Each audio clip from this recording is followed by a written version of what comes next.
The age of the Earth can be visualized as an infinitely long river of time, where each moment is but a single drop in the ocean of geological history.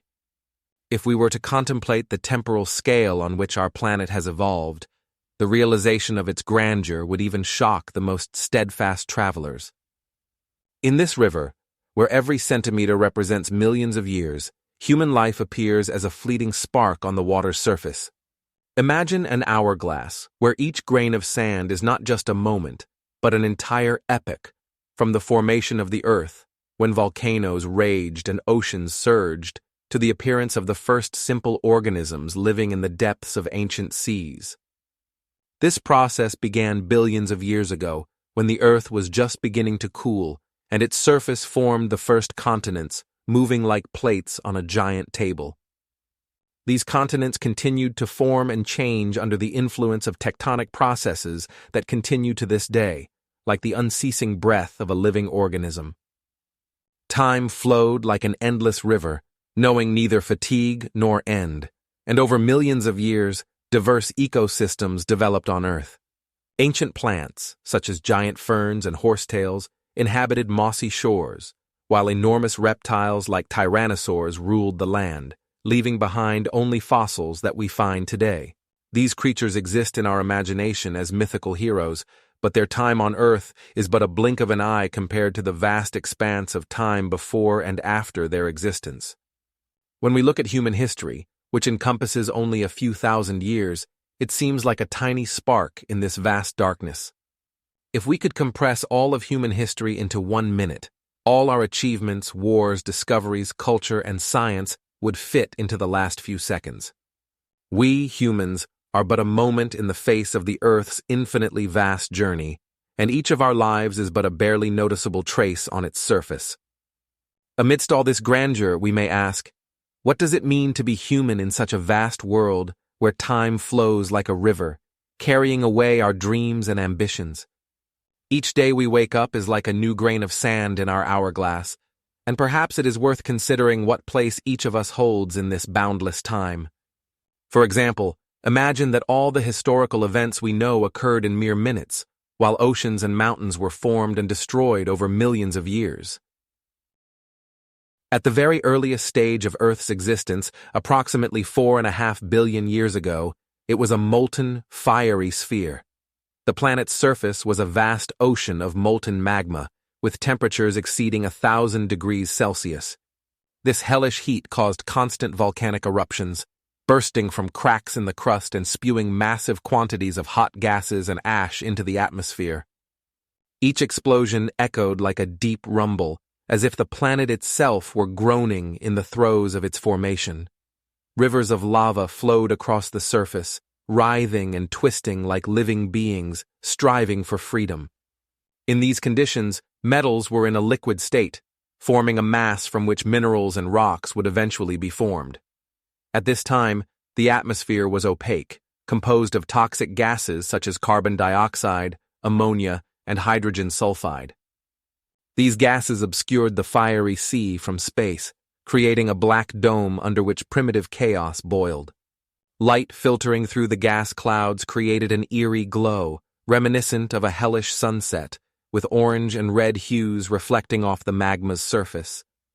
This was an atmosphere devoid of any living creatures, where each moment was filled with cruelty and destruction, as volcanoes spewed streams of lava and clouds of ash.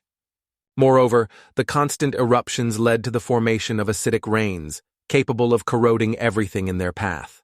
These conditions made Earth utterly inhospitable to life, but it was in this chaos that minerals were formed, which would later become the foundation for the first forms of life.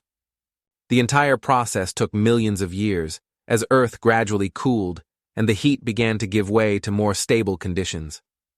The complex process of planet formation was marked by constant changes that drove its further development and evolution. After this, as the surface temperature decreased, magma could solidify into a solid crust, marking the beginning of a new era in the history of our planet. However, it was precisely at this time, when Earth was scorching and unbearable, that the foundations for the life that would later appear were laid. The formation of early Earth began around 4.5 billion years ago, when cosmic dust and debris began to gather under the influence of gravity. Small particles composed of various chemical elements slowly attracted each other, forming increasingly larger aggregates. These processes occurred in what is known as the protosolar nebula, which consisted of gas and dust left over from the formation of the Sun. As the objects grew in size, their mass increased, which in turn enhanced gravitational attraction, allowing more material to be collected. The protoplanet gradually grew through countless collisions with other celestial bodies, such as asteroids and comets, which periodically crossed its orbit. Each such collision released enormous amounts of energy, transforming solid material into molten mass that covered the surface of Earth. This created conditions in which heavier elements, such as iron and nickel, began to sink towards the center of the forming world, while lighter elements remained on the surface. As a result of this density difference, layers formed that later became the basis for the formation of the crust, mantle, and core of Earth. By the time the process of accretion reached its peak, Earth was a molten sphere surrounded by clouds of water vapor and gases that were formed from volcanic activity and collisions. According to data from scientists such as Professor David Krupa from the Institute of Planetary Sciences, many of these collisions could have involved bodies the size of the Moon, which significantly influenced the formation of the atmosphere and hydrosphere. Eventually, after millions of years, as the surface temperature began to decrease, Earth became more stable, and the solidified crust began to form, creating conditions for the subsequent emergence of life. The process of Earth's differentiation occurred as a result of the cooling and solidification of molten material formed due to volcanic activity and collisions with other bodies. In this process, the planet's substances, while in a liquid state, began to separate by density. Heavier elements such as iron and nickel gradually sank to the center, while lighter materials, including silicon and oxygen, rose to the surface. This process can be compared to the settling of oil in water. Oil, being less dense, always ends up on top, while water remains at the bottom. During the initial formation of Earth over millions of years, this process led to the creation of the planet's structure, where heavier elements formed the core and lighter materials formed the mantle and crust. The conditions on Earth at this time were extremely unstable, which contributed to further processes, including the formation of the first oceans and atmosphere. Scientific research indicates that differentiation occurred approximately 4.5 billion years ago, when Earth was just beginning to form. At this time, the surface temperature could reach thousands of degrees, which facilitated the melting of almost all materials. As a result of this natural process, we obtained the foundation for the future structure of the planet, where the core became the primary source of heat and magnetic field, and the crust and mantle became the basis for the development of continents and oceans. The separation by density was one of the most important stages in the formation of Earth, determining its geological and chemical structure, which subsequently influenced the development of life. Scientific data show that it was this process that allowed the planet to maintain the necessary conditions for the existence of water in a liquid state, and thus for the emergence of life. The formation of Earth's core occurred as a result of gravitational separation of elements, with heavier metals like iron and nickel gradually sinking towards the planet's center. This process began over 4 billion years ago when Earth was still forming and was a molten sphere composed primarily of molten rock. Under the influence of gravity, dense elements began to migrate downward, while lighter substances remained in the upper layers of the mantle and crust. This slow process took millions of years, allowing us to speak of the duration of core formation. As iron and nickel sank, they encountered molten material, which in turn created immense pressure, contributing to the further compression of these metals. At the planet's center, pressure exceeds 300 million atmospheres, and temperature exceeds 400 degrees Celsius, resulting in the formation of a solid inner core and a liquid outer core. The solid core, primarily composed of iron, has a diameter of approximately 2,400 kilometers, while the liquid core, containing both iron and nickel, extends to a width of about 2,000 kilometers. This process of core formation was not only mechanical, but also thermodynamical, as heat released from radioactive decay also contributed to maintaining the molten state of the outer core. Thus, Earth's core became not only the center of gravity, but also the source of the planet's magnetic field, which is crucial for protecting Earth from cosmic radiation. The mantle of Earth, located between the core and the crust, occupies approximately 93% of the planet's volume and extends to a depth of 30 to 2,000 kilometers. This layer consists of rocks in a viscous, semi-liquid state, allowing it to flow despite immense pressures reaching up to 400,000 atmospheres. The temperature in the mantle varies from approximately 1,000 to 3,000 degrees Celsius, leading to the formation of slow but powerful convective currents. These currents are like a vast ocean of molten rock that slowly moves, transporting heat from the planet's interior to the surface. The mantle, being the primary heat source, determines many geological processes. For instance, it is the movement of mantle plates that leads to the formation of mountain ranges and faults, such as the Great Rift in California, which result from the collision or spreading of plates. There are several models of mantle dynamics, including the plate concept, where the upper mantle interacts with the lithosphere, forming tectonic plates that move at a speed of several centimeters per year. Within the mantle, magma is also released, which can eventually reach the surface through volcanoes, such as Kilauea on Hawaii, known for its frequent eruptions. The mantle serves not only as a source of magma activity, but also influences climate conditions, as changes in mantle currents can lead to changes in the distribution of continents and oceans. Seismic studies show that the mantle is not uniform. There are areas where rocks are more heated and less viscous, contributing to the formation of hotspots like Hawaii.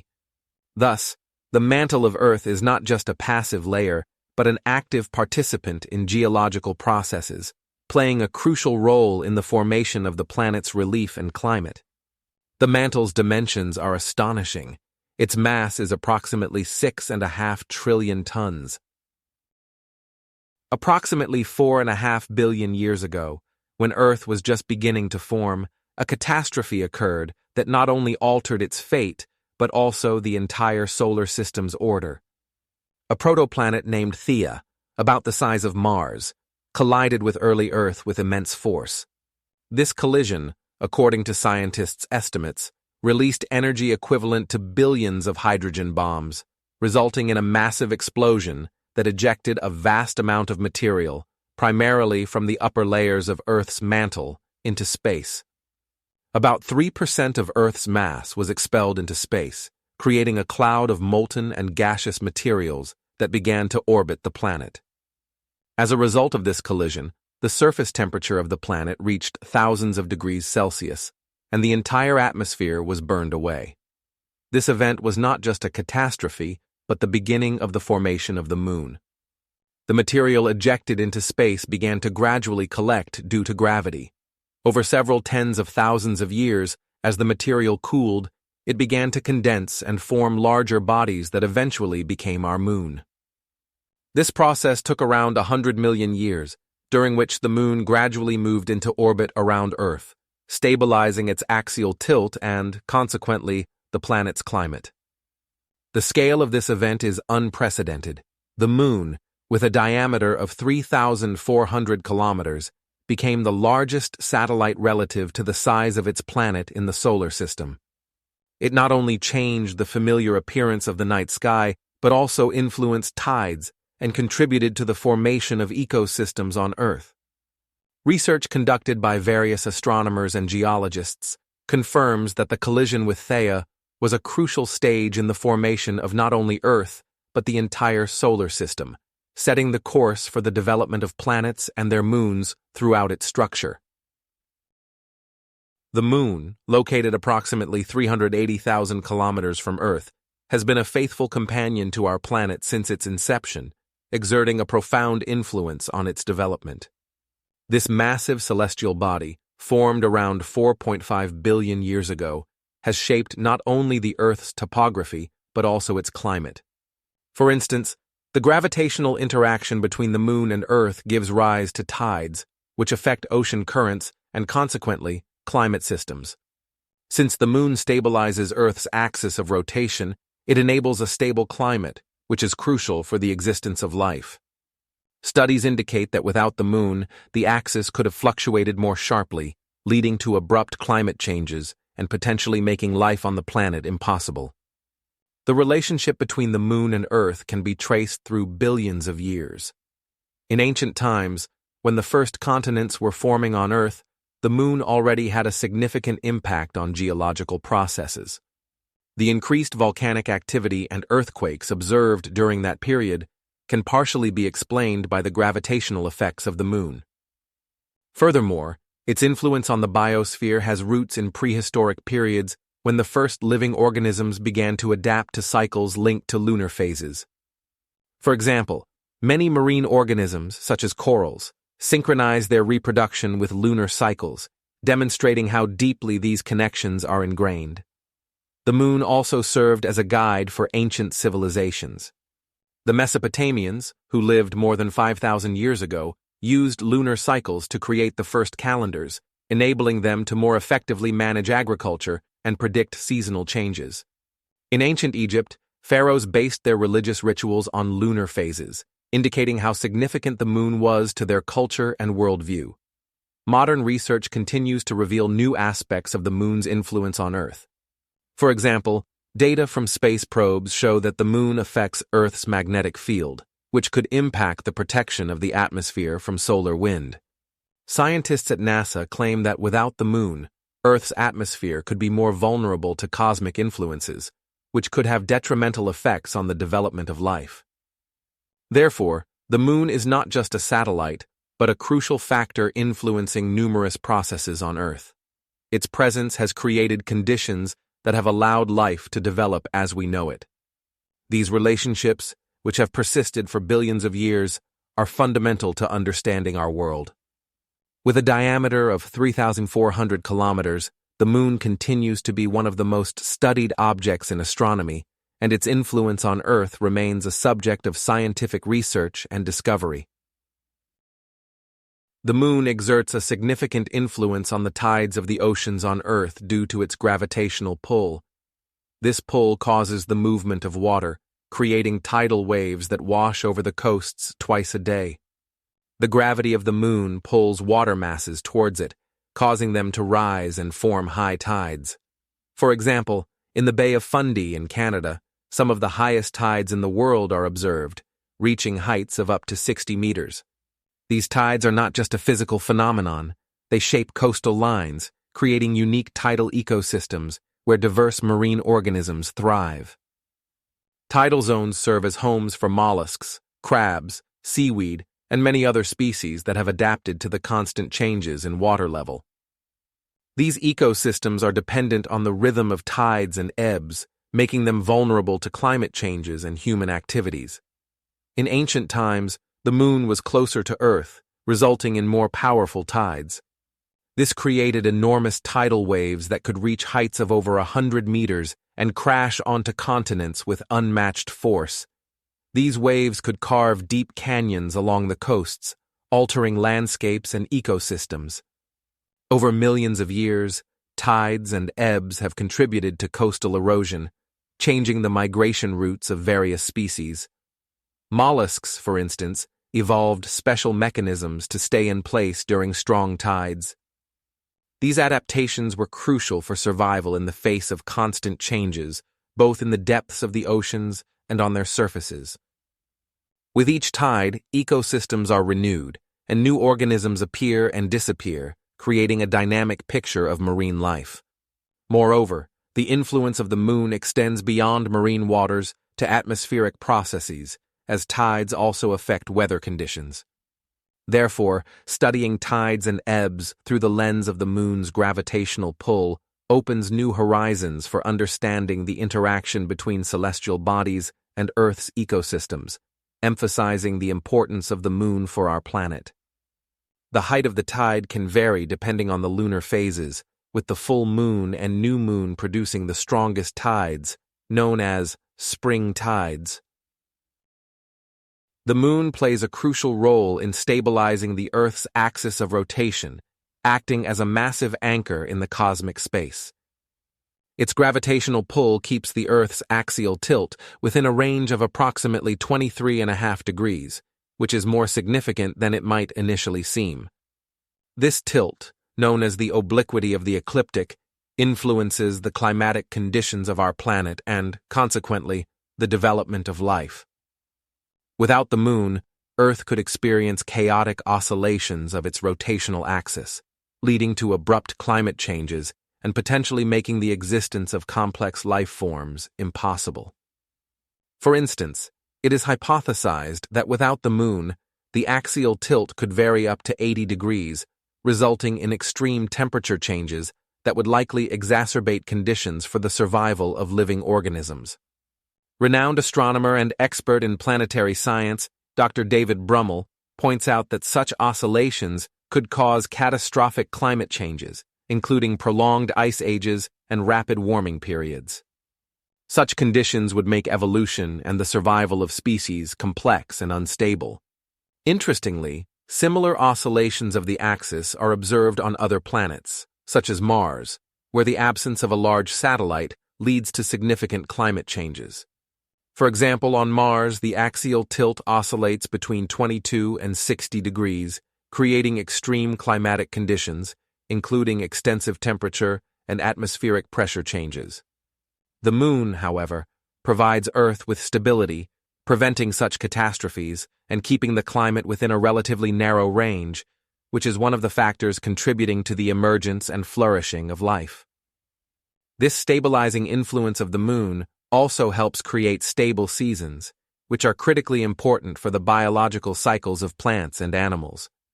Without such seasons, ecosystems would be subject to chaos, further complicating life on Earth.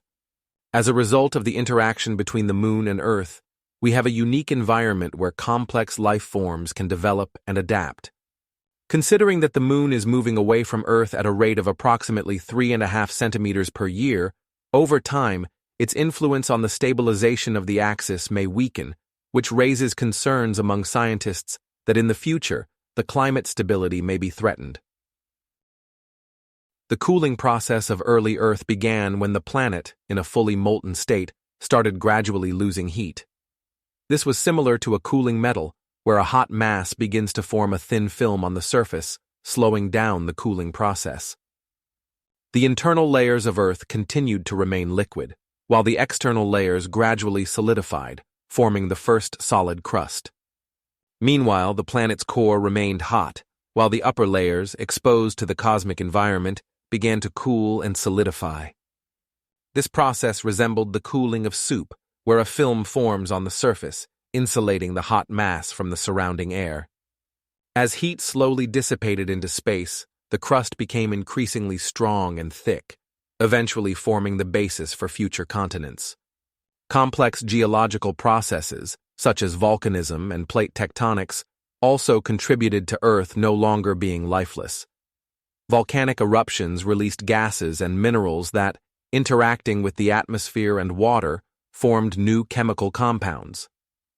This led to the creation of the first oceans, which became the cradle for life. Simultaneously, differentiation of elements occurred, with heavy metals moving towards the planet's center and lighter elements rising to the surface. This created a unique structure of Earth, consisting of a core, mantle, and crust. Earth thus transformed from a molten sphere into a planet where conditions for life began to form. A crucial moment in this process was the formation of the first continents, when the crust became strong enough to support life. On the surface, mountain ranges and plains began to form, which later became the habitats for the first organisms. This transition from a molten state to a solid surface took millions of years before Earth acquired its modern form. As a result of such changes as cooling and differentiation, conditions for water accumulation and the formation of an atmosphere emerged, which in turn became the foundation for the emergence of life on the planet. Research shows that this process was extremely important for the formation of ecosystems that later became the basis for the diversity of life on Earth. On the surface of the molten ocean of magma, the first solid sections began to form, known as the primary crust, approximately 100 million years after the formation of Earth, which was around 4 billion years ago. These sections were thin, fragile shells that formed as a result of rapid cooling of the magma. During the cooling process, the magma transformed into basalt, forming the first islands of solid rock that floated on the surface of the liquid stone, like rafts in a stormy ocean.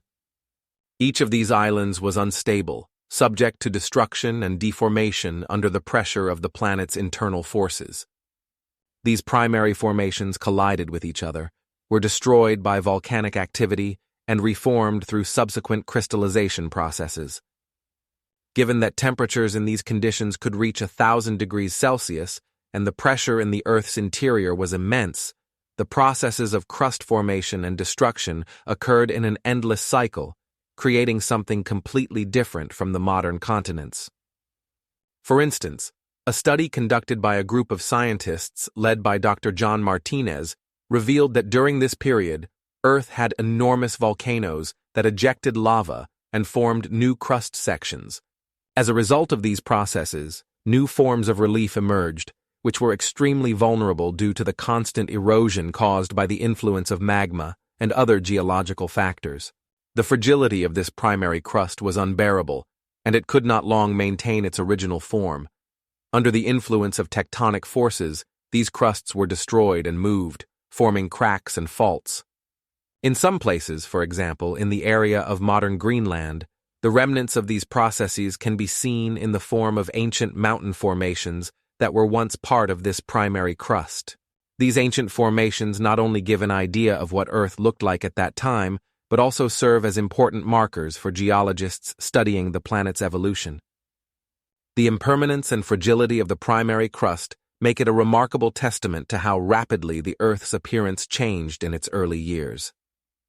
Ultimately, these first islands of solid rock, although short-lived, became the basis for the formation of more complex geological structures that eventually began to unite into continents, which we know today. Scientific research shows that these crust formation processes continued for millions of years, leading to the formation of such masses as continents and oceanic basins, which became the foundation for the future geological history of Earth. The atmosphere of early Earth was a dense, opaque shroud of toxic gases that enveloped the planet, creating conditions far removed from those we know today. Around 4 billion years ago, during a period of intense volcanic activity, the atmosphere was filled with poisonous vapors rising from the scorching surface. Volcanoes released massive amounts of carbon dioxide, sulfur dioxide, and ammonia, filling the air with a mixture that was extremely hostile to life. Research indicates that the concentration of carbon dioxide reached up to 90%, making the atmosphere intolerable for contemporary forms of life. Meanwhile, free oxygen was virtually non-existent, with its concentration not exceeding 1%, which was deadly for most organisms that evolved later. Instead, the atmosphere was saturated with toxic gases that emitted a foul odor and created conditions in which life as we know it was impossible. As a result, sunlight could not penetrate the surface, plunging the planet into eternal twilight. These conditions fostered the creation of a unique but extremely hazardous environment for life. Data on the climate of early Earth is also supported by analyses of fossilized remains and minerals found in ancient geological layers, which indicate high temperatures exceeding 100 degrees Celsius and acidic rains that fell on the surface. Thus, early Earth was surrounded by an atmosphere that was a toxic cocktail capable of eradicating any form of life that might have existed at the time. The process of degassing Earth is a long and complex process during which gases trapped inside the planet were gradually released through volcanic eruptions and fractures in the crust.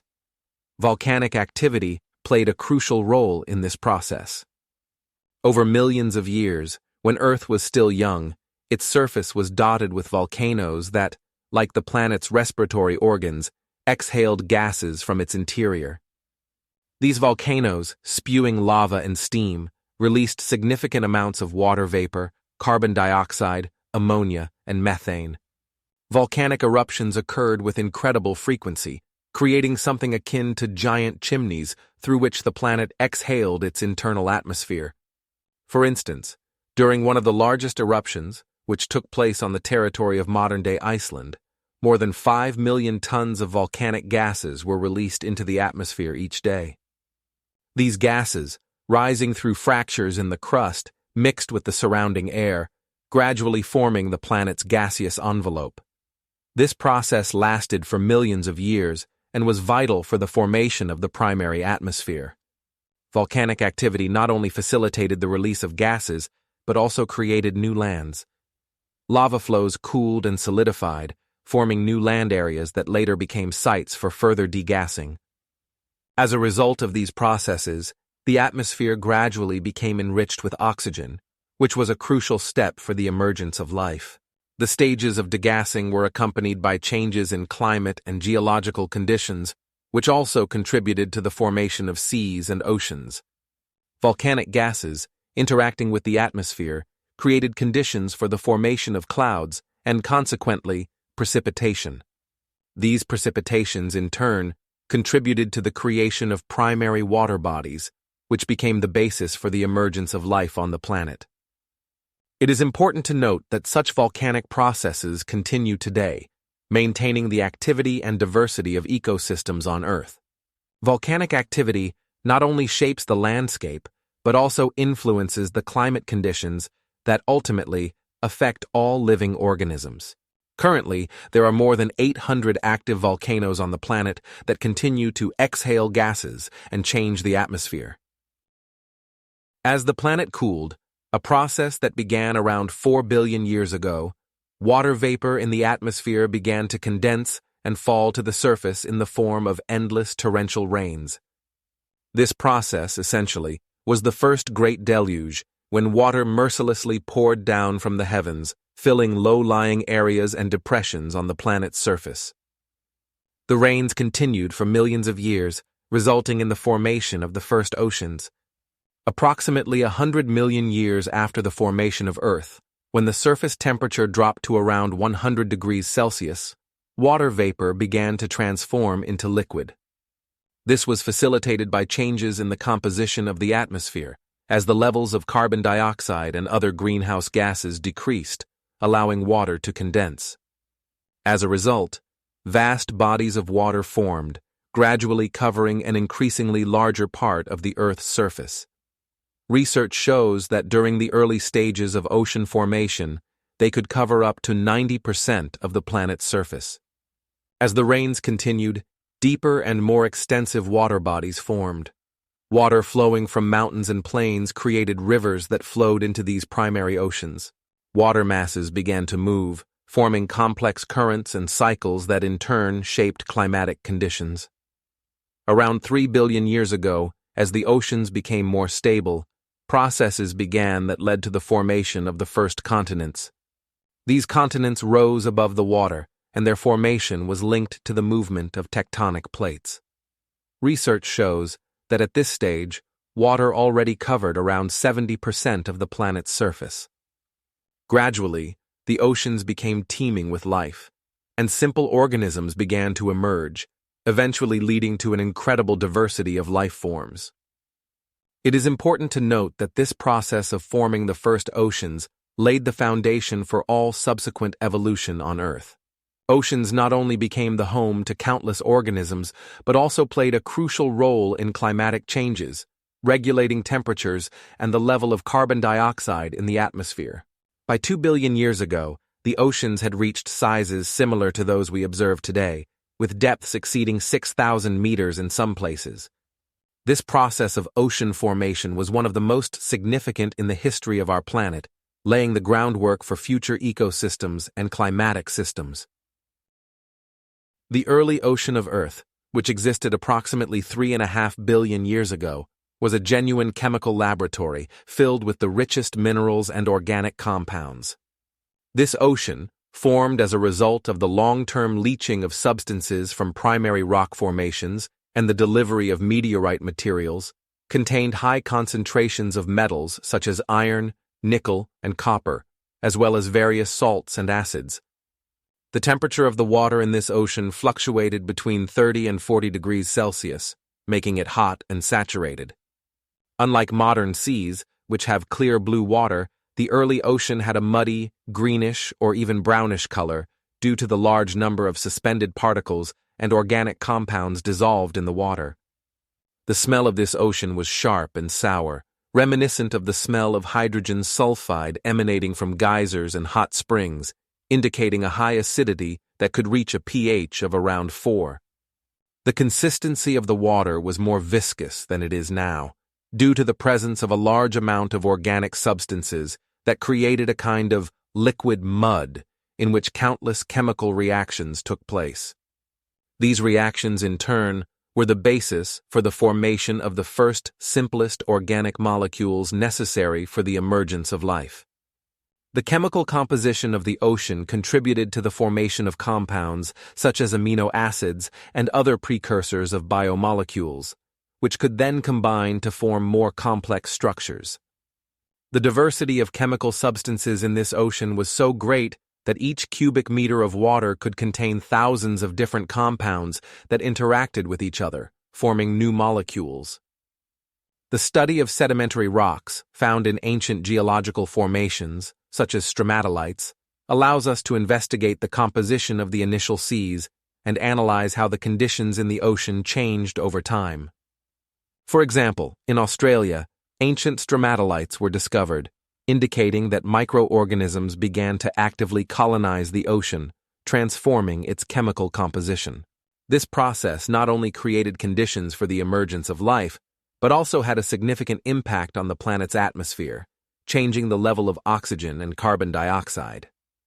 Ultimately, the early ocean of Earth became the basis for the subsequent development of ecosystems and the formation of the biosphere in which we live today.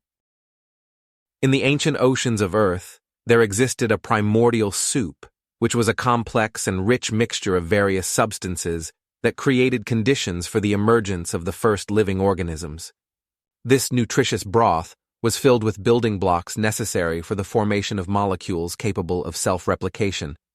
Water, carbon dioxide, ammonia, and other simple compounds mixed in an aqueous environment, creating ideal conditions for chemical reactions. Energy played a crucial role in this process. Lightning striking the ocean surface generated high temperature and pressure, facilitating the formation of complex organic molecules. Ultraviolet radiation penetrating the atmosphere also contributed to the activation of chemical reactions, leading to the formation of amino acids and other important compounds. Hydrothermal vents on the ocean floor heated water and created ideal conditions for the synthesis of organic substances, further increasing the biodiversity of the primordial soup. The constant mixing of these substances due to ocean currents facilitated the even distribution of components, increasing the likelihood of the formation of the first protocells. In such conditions, molecules emerged that, in the end, became the basis for life, contributing to the evolutionary process that led to the diversity of living organisms.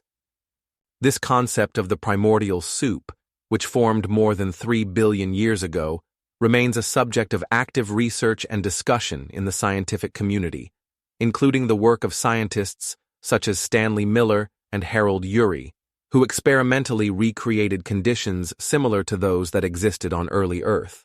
These experiments confirmed that under the right conditions, it is possible to form life-essential molecules from inorganic substances, giving hope for understanding how life began on our planet. It is important to note that the primordial soup was not homogeneous, but represented a dynamic system where various chemical substances interacted with each other, creating conditions for complex chemical synthesis, which ultimately led to the emergence of life. Hydrothermal sources on the ocean floor represent some of the most mysterious and unique ecosystems on the planet. These underwater oases form in zones of tectonic activity, where hot volcanic rocks heat seawater, creating powerful jets of hot, mineral-rich water that erupt from fissures in the ocean floor. One of the most famous examples is the black smokers, first discovered in 1983 off the coast of the Galapagos Islands. These smokers are named for the black minerals that precipitate around their openings, forming intricate mineral formations that resemble smokestacks. The temperature of the water emitted from these sources can reach up to 300 degrees Celsius, making the surrounding environment extremely hostile to most known forms of life. However, it is precisely in these conditions that unique ecosystems based on chemosynthesis develop. Microorganisms such as archaea and bacteria use hydrogen sulfide, emitted from the sources, as a source of energy, allowing them to survive in conditions where sunlight does not penetrate. Hydrothermal sources create gradients of temperature and concentration of various substances, which contribute to the formation of complex biological communities consisting of giant worms, mollusks, and various crustaceans. For example, the Riftia pachyptila worms that inhabit these sources can reach lengths of up to 3 meters and possess specialized organs that allow them to extract energy from hydrogen sulfide. Scientists believe that these places could have been the cradle of life on Earth, as the unique chemical environment could have facilitated the formation of the first organic molecules. Research indicates that similar ecosystems may exist on other planets, such as Europa, a moon of Jupiter, where an ocean with hydrothermal sources may lie beneath the icy crust. On the ocean floor, in these mysterious and inaccessible places, research continues, which may shed light on the origins of life on Earth and beyond. At the dawn of the formation of organic molecules in the oceans, approximately 3.5 billion years ago, a complex and multifaceted process took place in the waters of our planet. In an atmosphere containing carbon dioxide, methane, and ammonia, these simple gases dissolved in the aqueous environment, forming primary compounds. Scientists such as Stanley Miller and Harold Urey conducted a famous experiment in 1953, demonstrating that under the influence of electrical discharges, mimicking lightning, these simple gases could form amino acids, the building blocks of proteins. In real oceans, these amino acids became the basis for more complex molecules, peptides and proteins, that began to exhibit their activity. Gradually, under the influence of various factors such as ultraviolet radiation and thermal sources, molecules began to combine, forming more stable structures. This process of self-assembly proved crucial. Some molecules began to exhibit the ability to self-organize, forming micelles and liposomes, primitive cellular structures. These formations possessed membranes that separated their internal contents from the surrounding environment, marking the first step towards the formation of protocells. Research has shown that such structures could encapsulate important molecules, facilitating metabolic exchange and replication. By this time, approximately 2 billion years ago, complex ecosystems existed in the oceans, where the interaction between molecules became the foundation for further evolution of life. These processes, occurring in dark and deep waters, laid the groundwork for biochemical reactions that eventually led to the formation of the first living organisms. Studies indicate that molecules such as ribonucleic acids, RNA, could have been the first informational molecules capable of self-replication.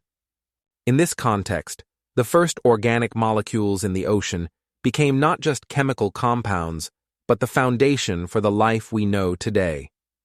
Scientific work shows that molecules such as adenosine triphosphate, ATP, began to be used as a source of energy for these primitive forms of life, further complicating interactions in oceanic ecosystems. Ultimately, this process of self-assembly, which began with simple molecules, led to the creation of complex biological systems capable of adaptation and evolution. Studying the process of self-replication of molecules reveals that certain chemical structures possess an extraordinary ability to create copies of themselves using available materials in the surrounding environment. These structures, like seeds, are capable of self-replication, which is a critically important step in the evolution of life. Self-replicating molecules can capture atoms and molecules from the surrounding environment, assembling them into new complexes, demonstrating their adaptive capabilities and providing a foundation for more complex biochemical processes. For example, some molecules can form temporary bonds with other molecules, allowing them to accumulate information and change in response to various factors. This process can be compared to the growth of a plant. As a seed germinates, so do molecules, given the necessary conditions, begin to actively replicate. The appearance of such structures marked a turning point, as it facilitated the transition from simple chemical reactions to more complex biological systems. In the ancient oceans, where necessary chemical components were present, such molecules could spread widely, undergoing natural selection. They not only survived, but also adapted to changes in their environment, contributing to their evolution.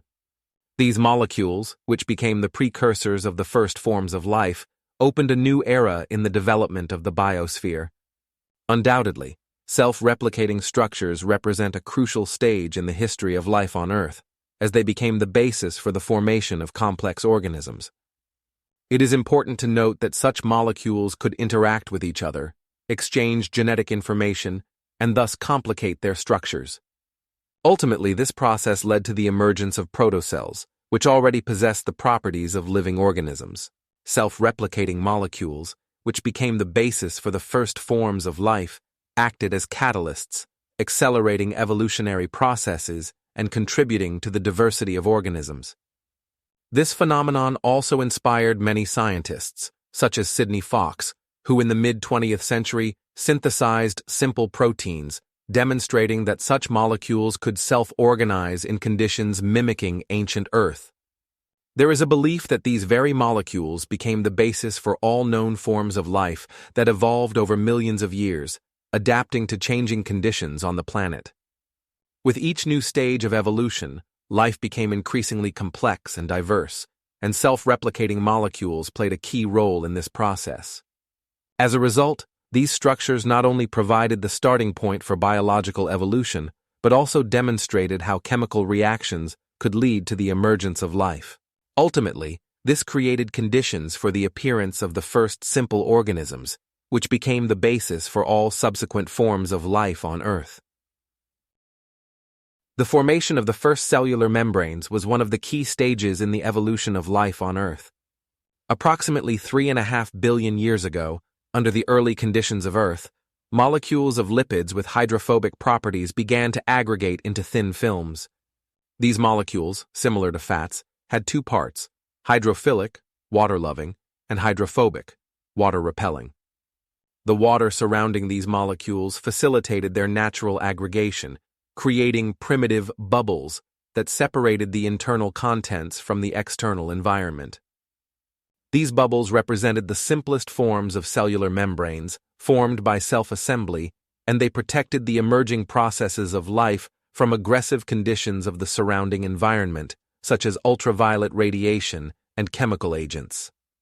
These membranes had the unique ability to grow, divide, and fuse, allowing them to form increasingly complex structures. During division, the bubbles could split into two parts, each capable of further development. This process of self-reproduction was critically important, as it allowed the number of life structures to increase. The combination of bubbles, in turn, contributed to the formation of more complex membrane systems, which increased the likelihood of new chemical reactions. The appearance of membranes allowed for the concentration of chemical reactions in a limited space, significantly accelerating evolutionary processes. These primitive cellular membranes became the basis for the further development of more complex forms of life, including bacteria, and created conditions for the emergence of biochemical processes necessary for the existence of living organisms. Scientific research shows that the membranes of the first cells could consist not only of lipids, but also of other molecules, such as proteins, which provided additional functionality and stability. Complex interactions between molecules in these membranes could lead to the creation of the first proton pumps, allowing cells to maintain the necessary conditions for metabolism. These processes occurred over millions of years, and each new structure arising from fusions and divisions contributed to the further development of biological systems. Thus, membranes not only protected the internal contents, but also played a crucial role in the formation of the first cells, ensuring their functioning and development. Approximately 2 billion years ago, there was a transition from simple membranes to more complex cellular structures, which became possible due to evolutionary changes in the composition and functions of membranes. Approximately 3.5 billion years ago, the first prokaryotic cells appeared and became the foundation of life on Earth. These single-celled organisms, ranging from 1 to 10 micrometers in size, lacked a nucleus and complex internal structures, making them the simplest forms of life. Their cell membrane, composed of phospholipids, protected the internal contents and facilitated interaction with the surrounding environment.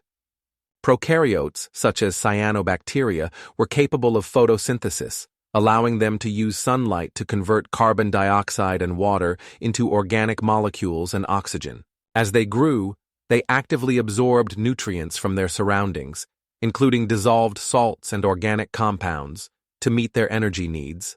In the mineral-rich ancient oceans, prokaryotes could survive in extreme conditions such as high temperatures, high salinity, and low oxygen levels.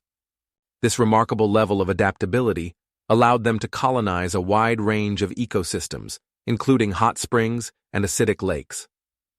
Prokaryotes reproduced by binary fission, a process known as binary fission, which allowed them to rapidly increase their numbers. During this process, each new cell received a copy of the parent cell's DNA, ensuring the stability of genetic information. These organisms became the primary producers of oxygen on Earth, altering the planet's atmosphere and creating conditions for the emergence of more complex forms of life. Their ability to metabolize in low-resource conditions and their resilience made prokaryotes true survivors in the harsh ancient Earth.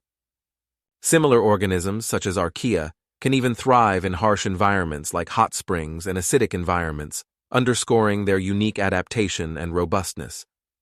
Prokaryotes remain fundamental to ecosystems as they participate in the cycling of matter and energy, supporting more complex forms of life.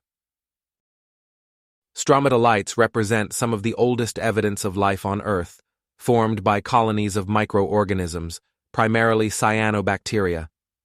These layered structures arise when microorganisms release organic compounds that facilitate the precipitation of minerals, such as carbonates. Bacterial mats formed by cyanobacteria gradually capture sedimentary particles, creating characteristic domes and columns. These structures grow extremely slowly, layer by layer, allowing them to record the passage of time, much like the annual rings of trees. Typically, stromatolites have a thickness of only a few millimeters per year, indicating that significant structures may take thousands of years to form. As they grow, they halt erosion processes, fixing sedimentary particles and leading to the formation of complex geological formations. Stromatolites can be considered a kind of book of ancient times, recording changes in the surrounding environment, including the level of oxygen in the atmosphere and climatic conditions. For example, stromatolites have significantly changed throughout the evolutionary process, demonstrating how life has adapted to changing conditions on the planet. In some cases, these structures can reach several meters in height and form true underwater mountains, creating unique ecosystems that in turn support a multitude of other life forms. These ancient formations have also served as the basis for studying the early stages of the biosphere, as stromatolites actively participate in photosynthesis processes, releasing oxygen and thus altering the composition of the atmosphere.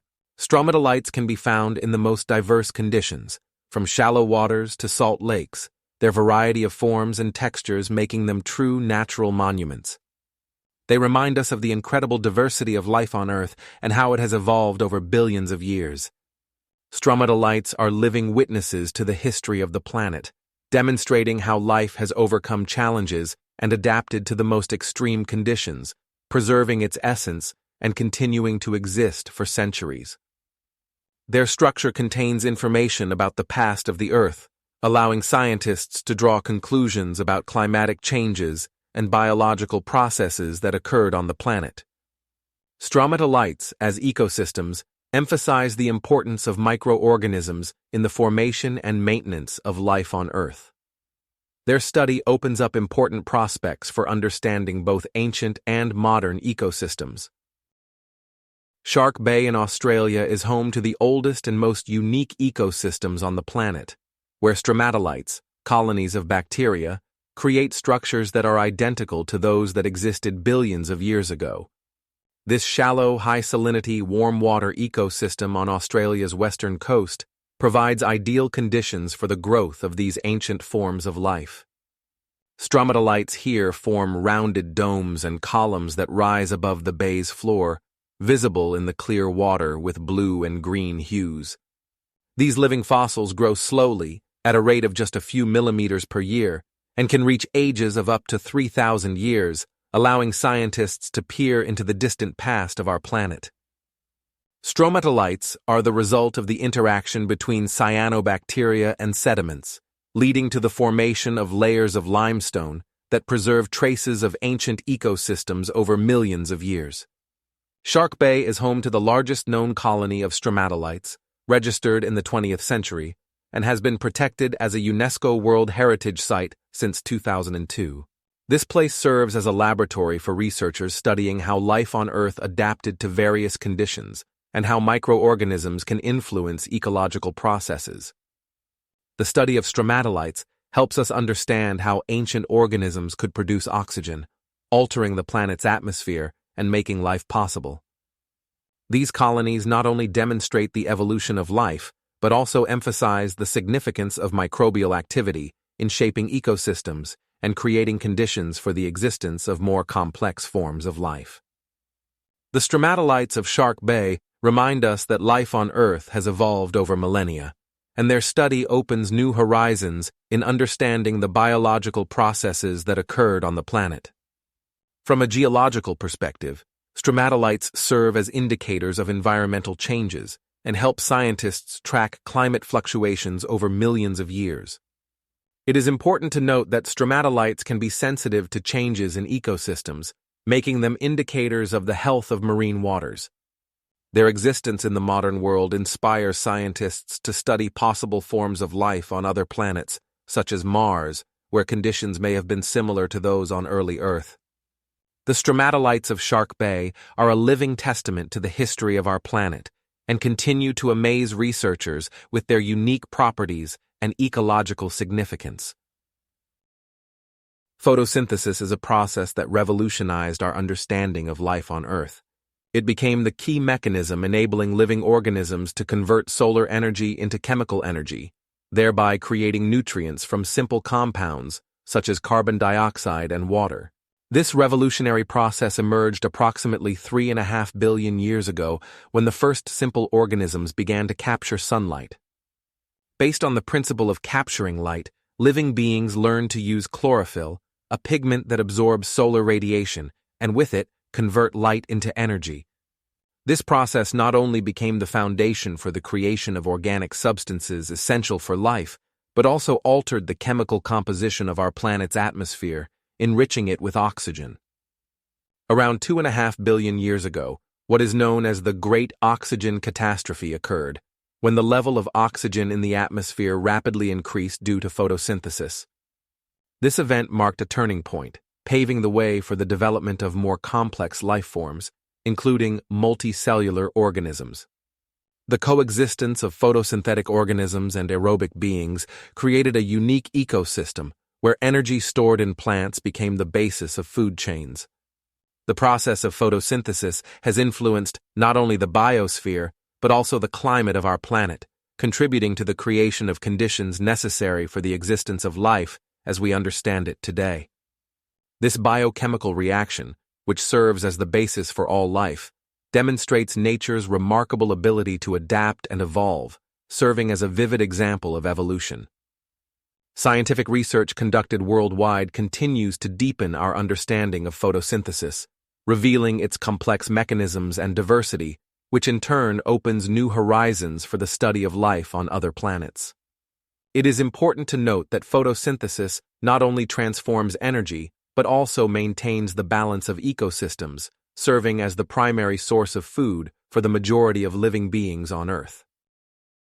Cyanobacteria, known as blue-green algae, are the first organisms on Earth to perform photosynthesis, appearing around 3 billion years ago. These tiny, single-celled microorganisms used solar energy to convert carbon dioxide and water into organic compounds, releasing oxygen as a byproduct. Large colonies of cyanobacteria colored ancient shallow waters in vibrant blue-green hues, creating diverse ecosystems that became the foundation for life on the planet. These organisms could form mat-like structures known as stromatolites, which are layered formations composed of minerals and cell remnants. Stromatolites, predominantly found in ancient seas, are evidence of cyanobacteria's activity in forming ecosystems in conditions inaccessible to most modern organisms. Each such colony of cyanobacteria could reach several meters in diameter, actively participating in the process of photosynthesis and carbonate precipitation. Thanks to their ability to photosynthesize, cyanobacteria gradually altered the composition of Earth's atmosphere, enriching it with oxygen and leading to what is known as the oxidation event around 2.5 billion years ago. This event was a turning point in Earth's history, as it significantly increased the concentration of oxygen in the atmosphere, facilitating the emergence of aerobic organisms and ultimately multicellular life. As a result of this activity, Earth's atmosphere changed from having a low oxygen content of less than 1% to the current level of over 21%. Research shows that cyanobacteria remain important participants in modern ecosystems, continuing to fix carbon and produce oxygen. Today, these organisms are found in the most diverse environments, from saltwater lakes to extreme conditions such as hot springs and arid deserts. Their ability to adapt to various conditions, including high temperatures and radiation levels, makes cyanobacteria unique witnesses to the evolution of life on Earth.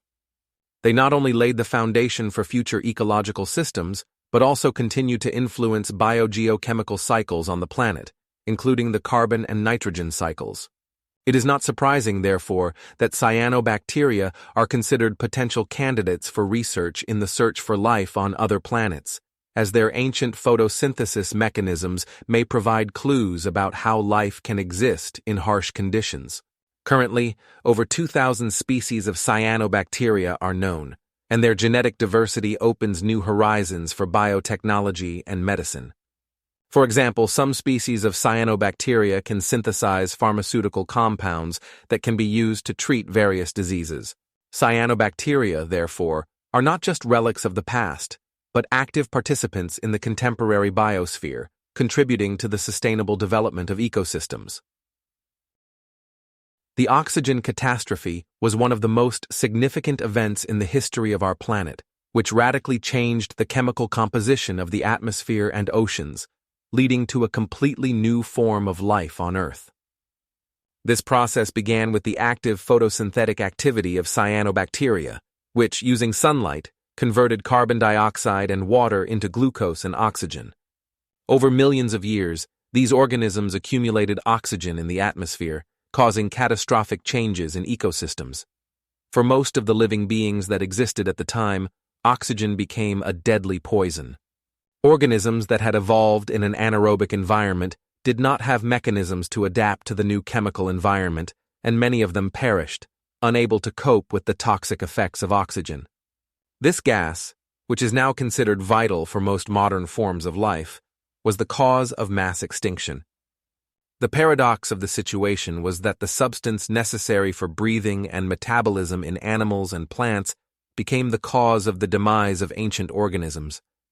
This event led to a sharp reduction in biodiversity, as many species were unable to adapt to the new conditions. On the other hand, oxygen opened the door for the existence of aerobic organisms, which could use it to obtain energy, becoming the basis for the evolution of more complex forms of life.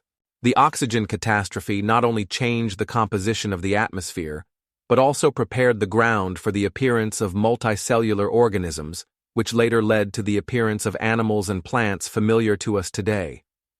As a result of this dramatic change, life on Earth began to develop according to a completely new scenario, based on the use of oxygen as a source of energy. It is important to note that this process became the basis for the appearance of complex ecosystems that we observe today.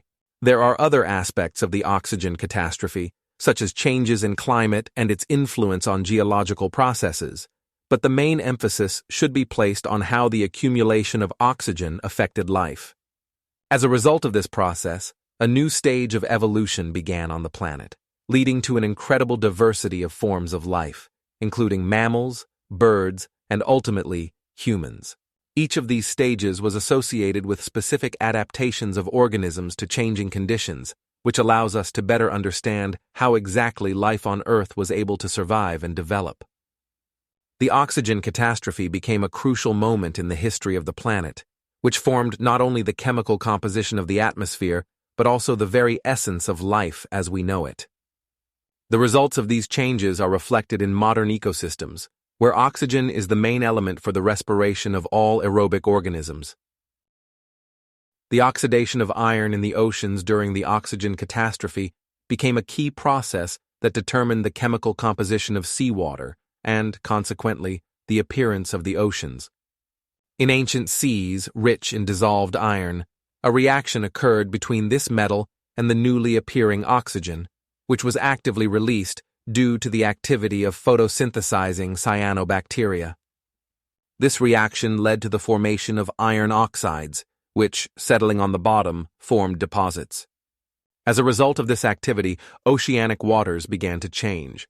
Initially, they had a greenish or grayish color, which was due to the high content of dissolved iron.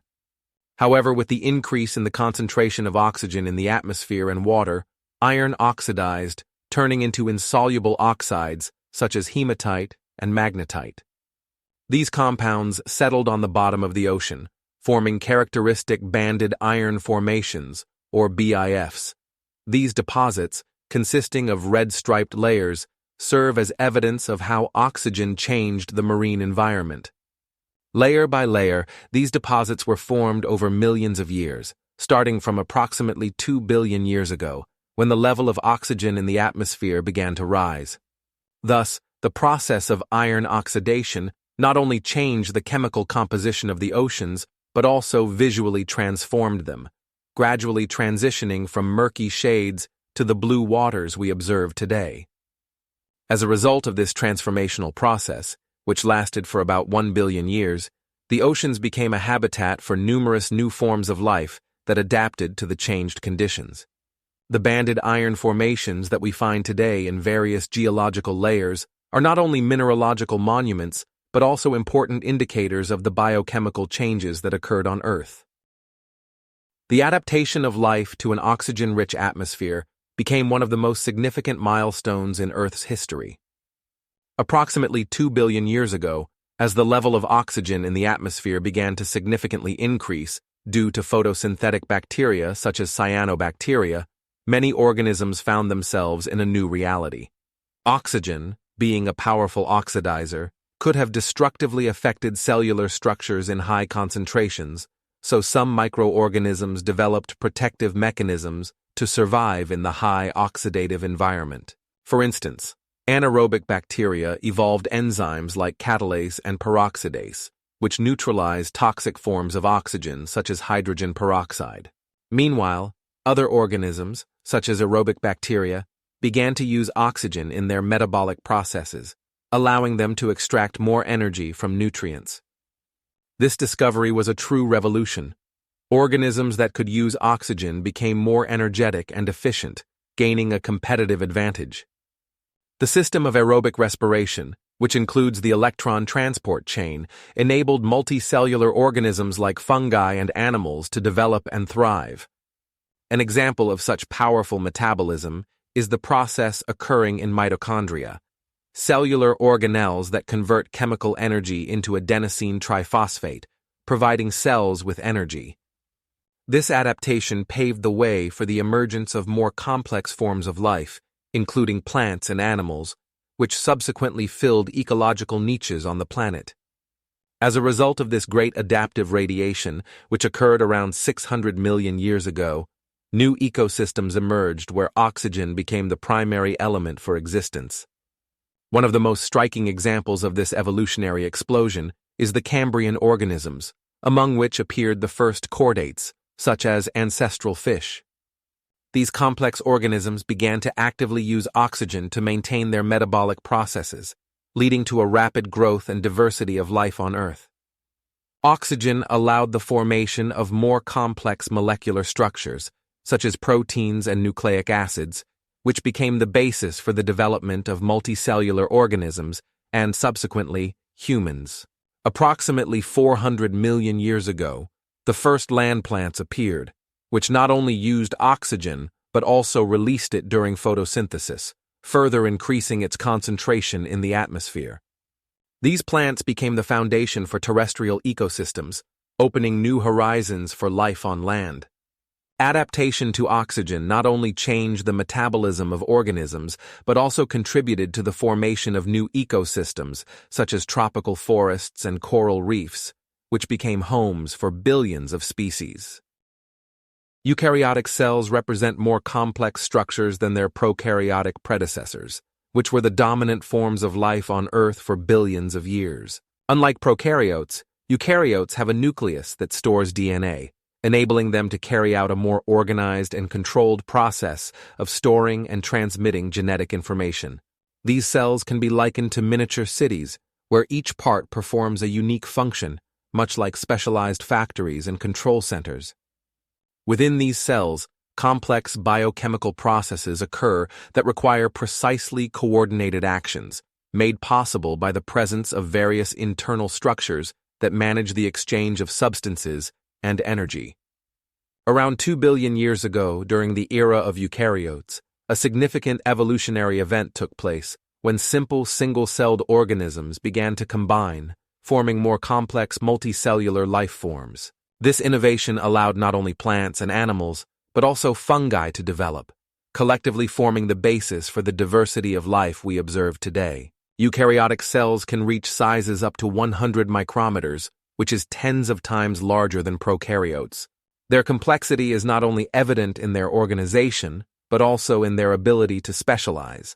Some cells can perform functions related to sensing the environment, others to defense, and still others to reproduction. The appearance of eukaryotes was a revolutionary leap that paved the way for the formation of multicellular organisms, including plants, animals, and fungi. This evolution, occurring within various ecosystems, led to the creation of biodiversity that we see today. Each element of this cellular structure has its own tasks and functions, ensuring the efficiency and adaptability of the organism. For example, the presence of membranes around organelles allows for the isolation of chemical reactions and the creation of optimal conditions for their occurrence. Each cell functions as a highly organized mechanism, where interaction between components occurs at a level previously unattainable for simple prokaryotic cells. This level of complexity opened new horizons for evolution, allowing for survival and adaptation to diverse environmental conditions. Eukaryotes not only create more complex organisms, but also form complex ecosystems, interacting with each other and with the surrounding environment. Their ability to engage in diverse metabolism and specialization made possible the existence of virtually all known forms of life, from simple single-celled organisms to complex multicellular beings such as mammals and birds. Eukaryotic cells, therefore, became the foundation for all higher forms of life, providing the basis for biological processes that continue to develop and adapt over millions of years. In most cases, the size of eukaryotic cells varies from 10 to 100 micrometers, allowing them to interact in complex systems, such as multicellular organisms. The theory of endosymbiosis explains the origin of mitochondria, which serve as the main energy stations of cells.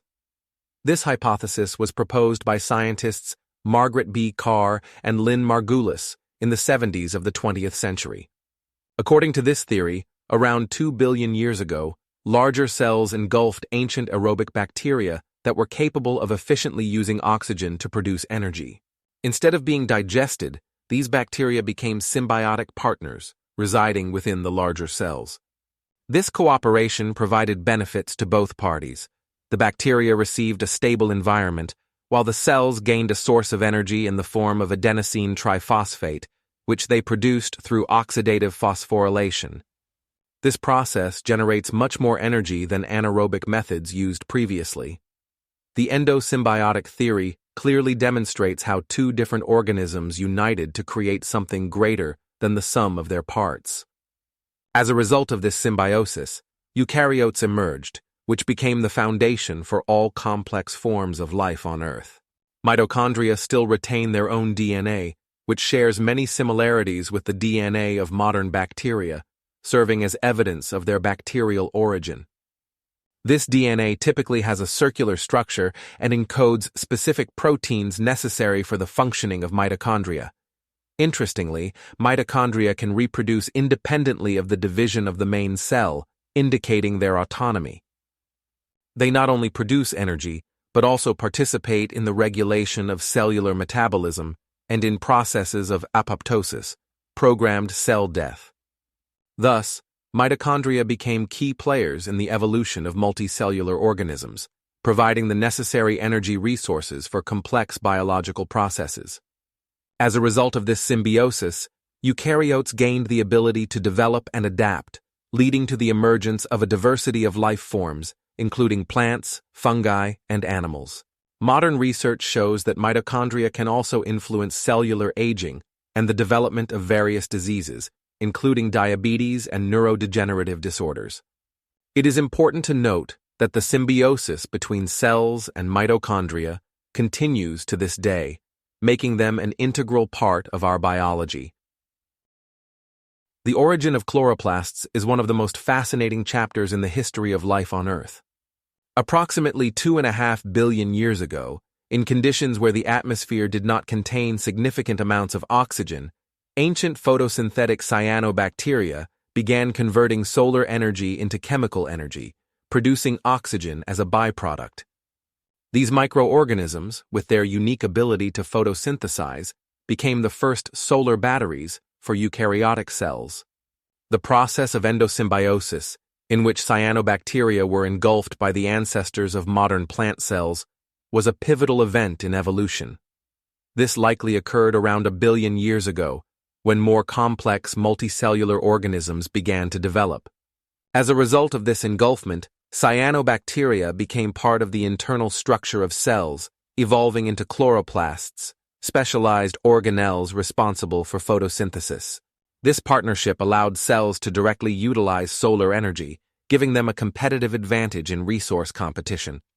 Chloroplasts possess their own DNA and can reproduce independently of the main cell, which confirms their origin from free-living ancestors. Over time, this partnership led to the emergence of algae, which became the foundation for all green plants on the planet. In turn, green plants provided oxygen to the Earth's atmosphere and became the basis for the food chains of most ecosystems. Research conducted by scientists such as Kenneth M. Kendall and others shows that this symbiotic process allowed eukaryotes to effectively use solar energy, significantly increasing biomass and biodiversity on Earth. Chloroplasts contained in plant cells possess unique pigments such as chlorophyll, which play a critical role in light absorption and conversion into chemical energy. This process of photosynthesis became the basis for sustaining life on the planet, providing not only plants, but also all living organisms with oxygen and organic substances necessary for their existence. Over billions of years, this system has proven its effectiveness, and it is the foundation for the development of complex ecosystems in which we live today. It is important to note that chloroplasts not only allow plants to survive, but also play a key role in the global carbon cycle, absorbing carbon dioxide and releasing oxygen, making them vital for maintaining the balance in ecosystems. Multicellularity represents one of the most significant steps in the evolution of life on Earth, the transition from single cells to complex organisms with differentiated tissues. This process began more than 1 billion years ago, when some unicellular organisms began to form colonies, where cells cooperated to increase their chances of survival. This union was reminiscent of human social life, where individuals sacrifice part of their independence for the creation of something greater. In such colonies, cells could exchange resources, allowing them to more effectively utilize their environment. Gradually, these colonies became more complex, leading to the emergence of true multicellular organisms. In such organisms, cells became specialized. Some were responsible for movement, others for digestion, and others for protection. Specialization of cells ensured high efficiency in performing various functions, significantly increasing the chances of survival. For example, in multicellular organisms, there was the possibility of more targeted use of resources such as light and nutrients. This union also provided protection from hostile environments. Multicellular organisms could form barriers that protected more vulnerable cells inside. Throughout evolution, multicellular organisms acquired various forms, sizes, and functions, opening the door to endless biodiversity. Complex structures such as organs and systems became possible due to the interaction of specialized cells, each taking on its role for the common good. This process was not just a change in the level of life organization, but a revolution that led to the appearance of higher forms of life adapted to the most diverse living conditions. As a result, multicellularity became the basis for the formation of ecosystems, where the interaction between different species and their habitats became more complex and diverse than ever before. Multicellular organisms became capable of more complex forms of behavior and interaction, opening new horizons for research and survival in a changing world. For example, some multicellular organisms developed protective mechanisms such as exoskeletons or toxic substances, which helped them survive in conditions of resource competition. The transition to multicellularity not only increased the chances of survival, but also expanded the possibilities for reproduction, allowing the organism to adapt to changes in the environment. This process also became the basis for the emergence of complex forms of life, such as plants, animals, and fungi, which subsequently filled all corners of our planet, from the depths of the oceans to the heights of the mountains. The complexity of multicellular organisms underscores how significant this stage was in the history of life on Earth. The Ediacaran biota, which existed approximately from 600 to 500 million years ago, represents one of the earliest complex multicellular organisms on our planet. These peculiar creatures, which inhabited ancient oceans, lacked skeletons and often appeared as soft, shapeless masses. Their bodies took on unusual forms. Some resembled discs, others feathers, or even mattresses with embroidered patterns. The slow crawling across the seafloor played a crucial role in their lifestyle, where they absorbed nutrients dissolved in water or contained in sediments. Ediacarans did not resemble modern animals, and many of them were difficult to classify into known groups. For example, forms like Dickinsonia, which could reach sizes of up to 30 centimeters, were covered in ridged segments, giving them a resemblance to giant scallops. Meanwhile, other species like Charnia grew vertically and resembled seaweed, raising questions about their belonging to the animal kingdom. The Ediacaran biota lived in conditions of low oxygen levels and had to adapt to existence in such extreme conditions. Some scientists believe these organisms could have used photosynthesis, but it is more likely that they consumed organic matter that settled on the bottom. A striking example is Parvancorina, which had a shield-like form and could move across the bottom using its soft edges.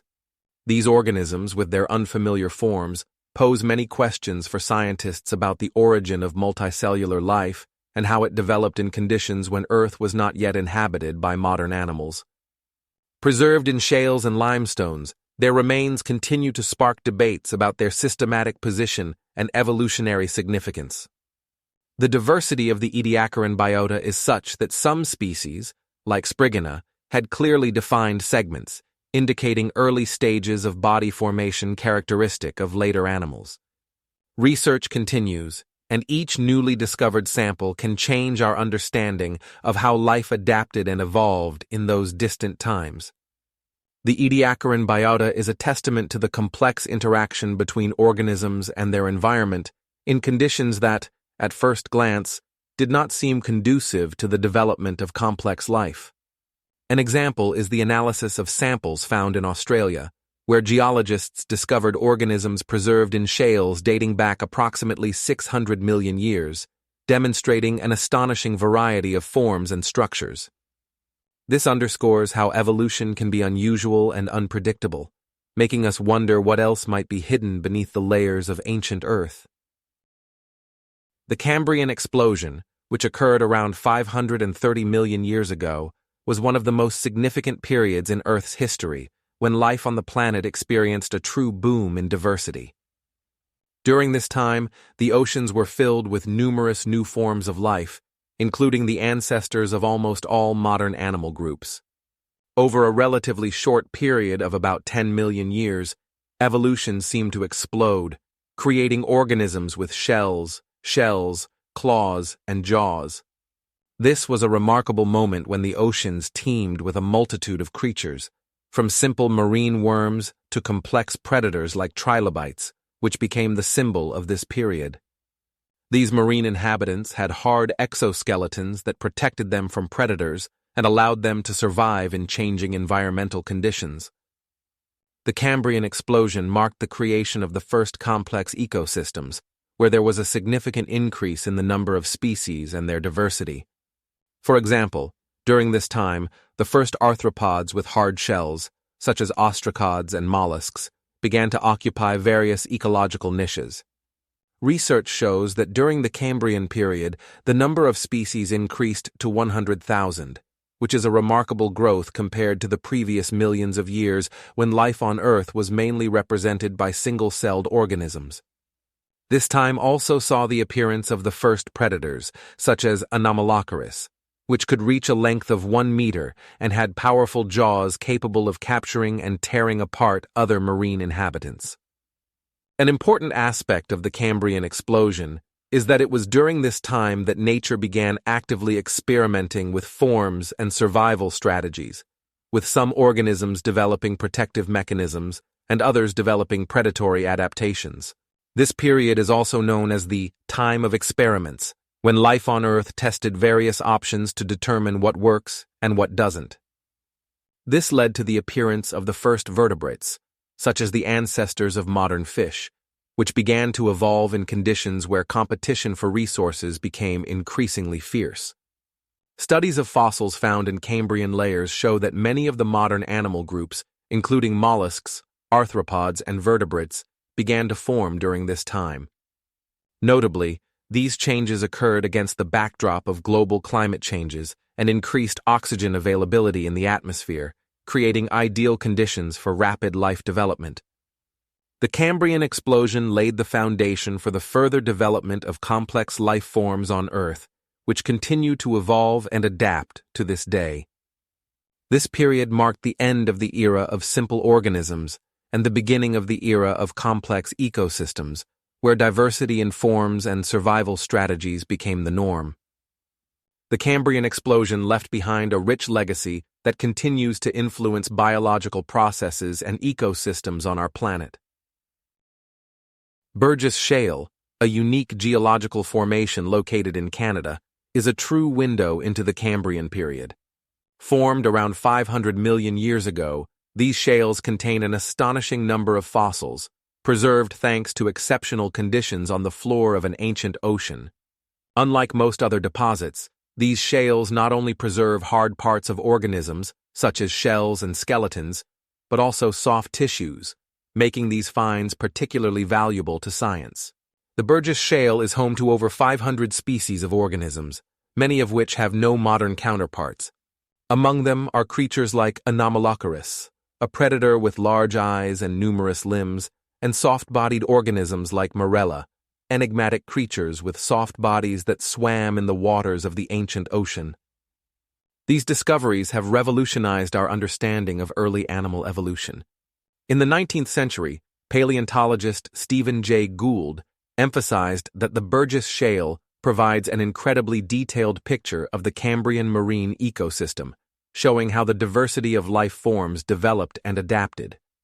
Studies conducted in the late 20th century confirmed that many organisms from the Burgess Shale exhibit complex anatomical structures previously unknown, such as segmented bodies and complex eyes.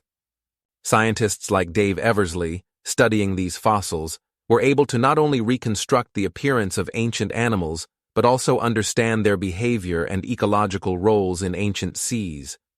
For example, the finds indicate that some organisms were predators, while others were filter feeders, suggesting complex food chains and ecosystems characteristic of this time. Fossils from the Burgess Shale also supported the theory that multicellular life could have evolved more rapidly than previously thought, and that early animals could have possessed significantly more complex structures than previously believed. This discovery changed our perception of evolution, highlighting that the diversity of life forms arose from a dynamic and complex process, rather than a gradual evolution from simple to complex forms. Furthermore, the Burgess Shale allows scientists to explore the origins of vertebrates, as it contains the ancestors of modern chordates, such as Pikaia. These studies open new horizons for understanding how life on Earth could have evolved over millions of years. The Burgess Shale has become not only a treasure trove of information about the Cambrian era, but also a significant object of ongoing research, including the use of modern technologies such as computed tomography. These methods allow for the study of fossils with high detail, revealing even more secrets of ancient organisms. Today, the Burgess Shale remains one of the most significant fossil sites, demonstrating how complex ecosystems could have existed in the early history of Earth. The Paleozoic era spans a period from 600 million to 250 million years ago, and is one of the most significant epochs in Earth's history, during which the foundations of modern biodiversity were established.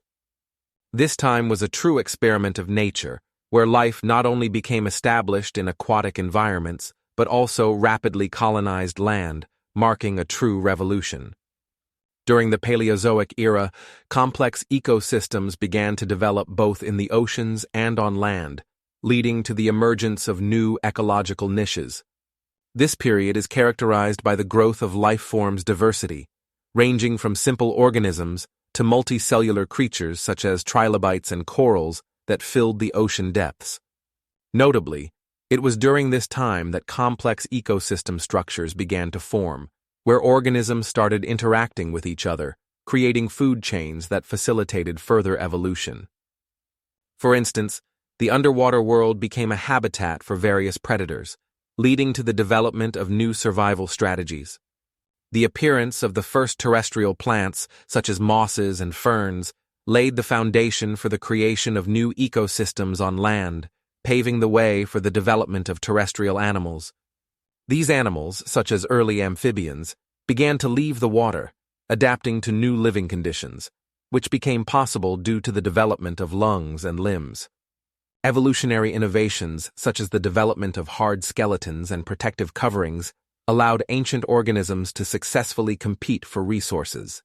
The Paleozoic era is also marked by mass extinctions, which not only destroyed a significant number of species, but also opened new opportunities for survival and adaptation of the remaining organisms. For example, after one of the largest mass extinctions in Earth's history, known as the Permian-Triassic extinction event, a true burst of life forms occurred, demonstrating nature's ability to restore and adapt. This time laid the foundation for the formation of modern biodiversity, where the interaction between species and their adaptation to the surrounding environment became key factors for survival. Throughout the entire Paleozoic era, life on Earth underwent profound changes, ultimately leading to the emergence of the first reptiles and mammals, which became the dominant forms of life on the planet. The Paleozoic era ended around 250 million years ago, leaving behind a rich legacy of organismal diversity and complex ecosystems that formed the basis for future epochs. The Silurian period, which lasted approximately from 430 to 440 million years ago, was a time of significant changes in the Earth's ecosystems, particularly due to the appearance of the first land plants. These primitive organisms, such as xylophytes, were low-growing green stems that rose above the moist soil in coastal zones. Instead of roots, they had simple structures resembling rhizoids that helped them anchor in the ground, but could not absorb water as efficiently as the roots of later plants. These pioneers of the green world were true trailblazers, taking the first steps on land where conditions were far from ideal. They faced the challenge of protecting themselves from drying out, as water evaporated much faster on land than in water. To address this, their tissues developed special mechanisms to retain moisture and use available water effectively. Furthermore, these plants had to maintain their structure against the force of gravity, which required them to develop rigid cell walls made of cellulose, contributing to their increased height. Reproduction also posed a challenge. Without water for the dispersal of spores, they had to adapt and began to produce spores that could be carried by wind over long distances. These changes laid the foundation for the further diversification of the plant world. By the end of the Silurian period, land plants began to colonize new ecosystems, forming the first terrestrial communities that would later become the basis for complex forest ecosystems. The appearance of the first mosses and ferns was a significant step in the evolution of life on Earth, as they not only enriched the atmosphere with oxygen but also altered soil composition, facilitating the further development of more complex life forms. By this time, conditions necessary for the emergence of terrestrial animals had already been established, making the subsequent conquest of land possible. The first land plants, such as Cooksonia, known for their simple stems and spores, became a symbol of the transition from aquatic ecosystems to terrestrial ones. At the same time, the Silurian Ocean was home to a variety of marine organisms, including trilobites and brachiopods, which interacted with the new terrestrial ecosystems. The Silurian period served as the foundation for subsequent evolutionary changes that shaped the world as we know it today. The Devonian period, which lasted from approximately 401 to 360 million years ago, is often referred to as the Age of Fish, because it was during this time that the diversity of fish forms exploded. The oceans of this period teemed with life.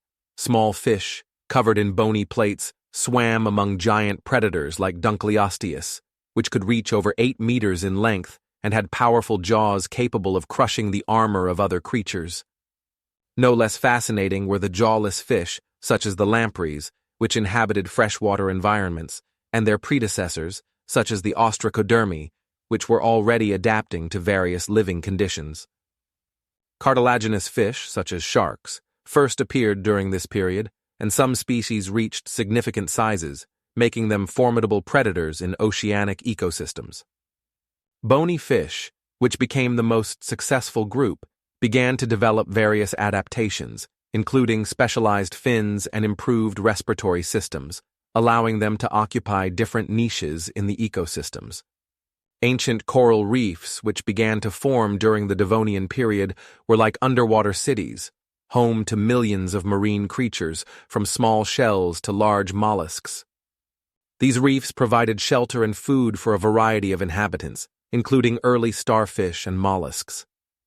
In the deep waters of the Devonian oceans, strange bioluminescent predators, such as helicoprion, hunted, their unique jaw structure with spiraled teeth still sparking debate among paleontologists. During this time, there was also a significant expansion of marine ecosystems, leading to the formation of complex food chains where each creature played a unique role. Fish began to actively compete for resources, driving the evolution of new forms and survival strategies. By the end of the Devonian period, the marine fauna was so diverse that scientists identify several major groups: sharks, ray-finned fish, and soft-bodied fish, each with unique adaptations to their environment. The formation of new reefs also contributed to increased biodiversity, attracting many new species and creating conditions for symbiotic relationships. The conditions that existed during this period, such as high oxygen levels and diverse ecosystems, laid the foundation for the subsequent development of marine life, which would later play a key role in the evolution of life on Earth. Around 400 million years ago, the Devonian oceans were home to more than 200 species of bony fish, demonstrating an incredible diversity of life forms that evolved during this brief but rich period. In the Devonian period, which lasted from approximately 413 to 360 million years ago, a significant step in evolution occurred on Earth: the appearance of the first tetrapods. These transitional creatures, such as Tiktaalik and Acanthostega, represented a unique synthesis of fish and terrestrial vertebrates. Tiktaalik, discovered in 2006 in Canada, was about 2.5 meters long and possessed both gills and lungs, allowing it to breathe both underwater and on land. Its fin-like limbs, reinforced with sturdy bones, evolved into primitive limbs, enabling this creature to not only swim but also crawl across shallow waters and traverse muddy coastal zones. Acanthostega, which lived around 400 million years ago, also possessed similar characteristics. This creature had 8 limbs and was capable of moving on land, which allowed it to survive in conditions where water bodies dried up. These animals inhabited environments rich in vegetation, where shallow water ecosystems provided protection from predators and served as a source of food. The advantage of moving on land allowed them to explore new territories, find food, and avoid competition in water, where they might have encountered larger predators. Tiktaalik and Acanthostega were not just the ancestors of modern amphibians, but also opened new biological possibilities that ultimately led to the evolution of various terrestrial vertebrates. These creatures became symbols of the transition from aquatic to terrestrial life, marking one of the most significant steps in the evolutionary chain. The existence of such transitional forms as Tiktaalik is confirmed by fossil findings that preserve details of their anatomy and lifestyle, including the structure of their fins, which later transformed into the limbs of terrestrial animals. Notably, Tiktaalik had a broad head with distinct teeth, indicating its predatory tendencies. These early tetrapods, with adaptations allowing them to combine life in water and on land, laid the foundation for the further development of all terrestrial animals. Overall, the Devonian period was an era of significant changes when life on Earth began to colonize new ecosystems, and it was during this time that the foundations for the appearance of the first amphibians and, ultimately, all terrestrial vertebrates were laid. Carboniferous forests, which existed approximately 300 million years ago, represented unique ecosystems that differed significantly from modern forests. These ancient forests covered vast territories, forming wet, boggy areas where a distinctive atmosphere prevailed, far removed from our familiar perception of nature. In these forests, spore-bearing plants such as giant ferns, horsetails, and club mosses dominated, reaching impressive sizes and creating a dense green canopy several meters above the ground. These tall plants stretched towards the light, forming a thick roof through which only rare sunbeams pierced, casting a semi-darkness on the forest floor. Such conditions promoted high humidity, leading to the formation of mossy underlayers where numerous microorganisms found their habitat. These ecosystems were alien to the modern view of forests. The absence of flowering plants and grasses created a completely different landscape. While today's forests are abundant with flowers and fruits, carboniferous forests were almost devoid of such elements, and their inhabitants relied on spores for reproduction. This process was much slower and dependent on wind and water, making these forests vulnerable to climate changes. The Carboniferous period witnessed significant evolutionary activity.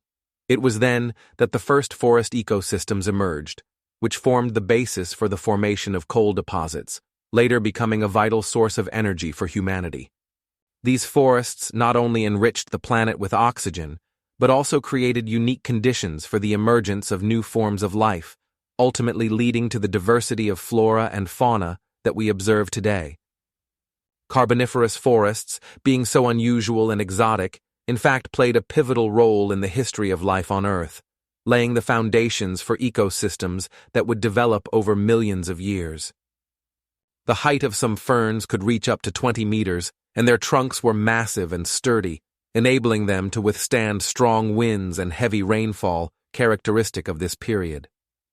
These forests became true oases for diverse forms of life, including insects that adapted to the unique living conditions.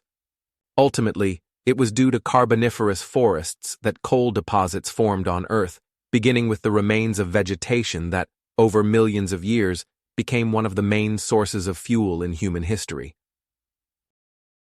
During the Carboniferous period, which spanned from 360 to 290 million years ago, Earth was home to true giants among insects. Dragonflies of that time, such as Meganeura, had wingspans of up to 70 centimeters. These remarkable creatures soared over ancient swamps, hunting small animals with their sharp eyes. Scientists believe that the high concentration of oxygen in the atmosphere, reaching 30%, contributed to their gigantism, allowing them to develop large sizes and active metabolism. Millipedes, for example, could reach lengths of over 2 meters and were effective at navigating through undergrowth and digging burrows in soft soil, making them some of the most terrifying predators of their time. Giant scorpions, like Jacalopterus, grew to 2.5 meters in length and could hunt small vertebrates using their powerful claws. Spiders, on the other hand, were roughly the size of a dog and could spin webs capable of catching not only insects but also small lizards. Their size and hunting skills created an image of formidable predators that dominated their ecological niche, filling spaces now occupied by familiar mammals. Giant insects not only amazed with their appearance, but also played a crucial role in the ecosystems of that time, serving as both predators and prey in a complex food chain. Research conducted in the 90s of the 20th century showed that it was precisely the high oxygen content that allowed these creatures to grow to such sizes, which would be impossible in modern conditions.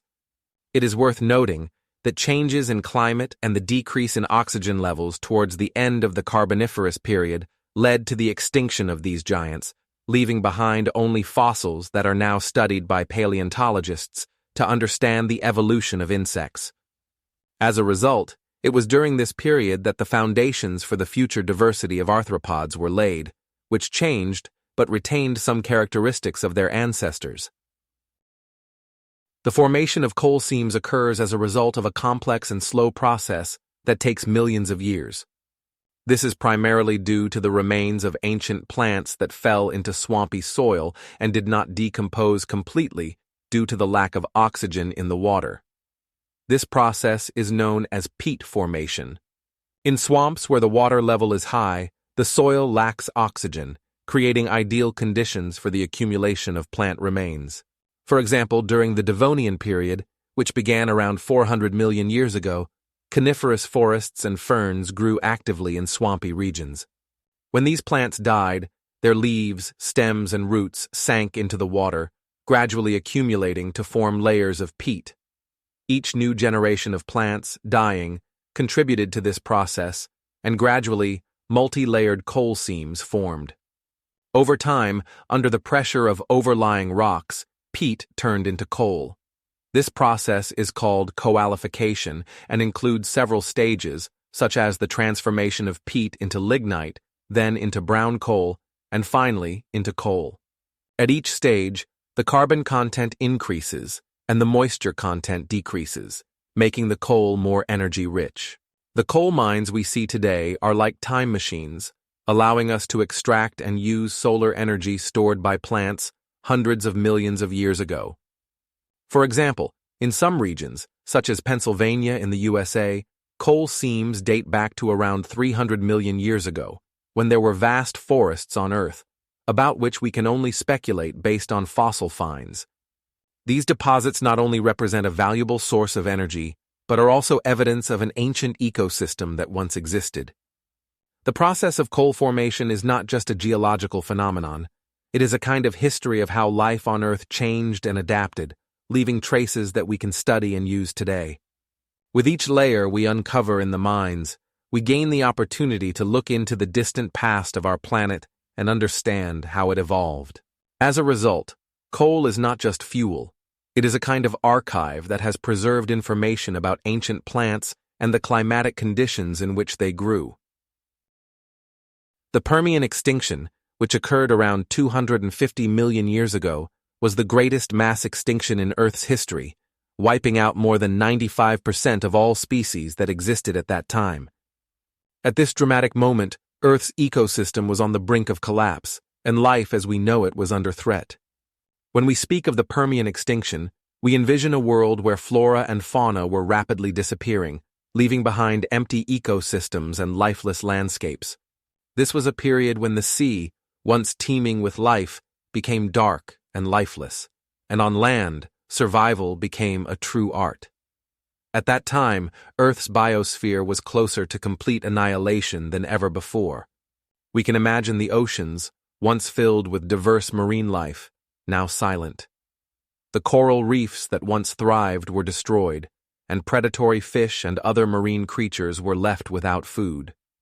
On land, forests, once teeming with life, became mere shadows of themselves, and grasslands, once inhabited by giant insects and reptiles, lay empty. Recovery from this catastrophe took millions of years. Research shows that the biosphere did not fully recover to its former level of diversity for at least 100 million years. This period was characterized by the dominance of more primitive organisms, such as wild fungi and simple plants, which gradually began to fill the void left by the extinct species. While life was slowly returning, ecosystems evolved, creating new forms of life adapted to the changed conditions. It is also worth noting that the Permian extinction paved the way for the emergence of dinosaurs, which later became the dominant creatures on Earth during the Mesozoic era. This event demonstrated how one catastrophic event can alter the course of evolution for millions of years to come. The Permian extinction was not only a bitter lesson for the biosphere, but also the starting point for a new era of life on the planet. It was a time when life seemed to start anew, overcoming the consequences of a catastrophe that had almost wiped it out. Approximately 65 million years after the Permian extinction, another mass extinction occurred, leading to the disappearance of dinosaurs, highlighting the cyclical nature of events that shape our planet. With each new extinction, each new era of life not only brings new diversity, but also leaves a warning about the fragility of existence on Earth. The Permian extinction became a significant milestone in understanding biological processes on our planet, showing how ecosystems can change and adapt to new conditions, even when they are on the brink of complete disappearance. Scientific research and excavations continue to bring new insights into how life recovered from this catastrophic event and how new ecological niches emerged from the ashes.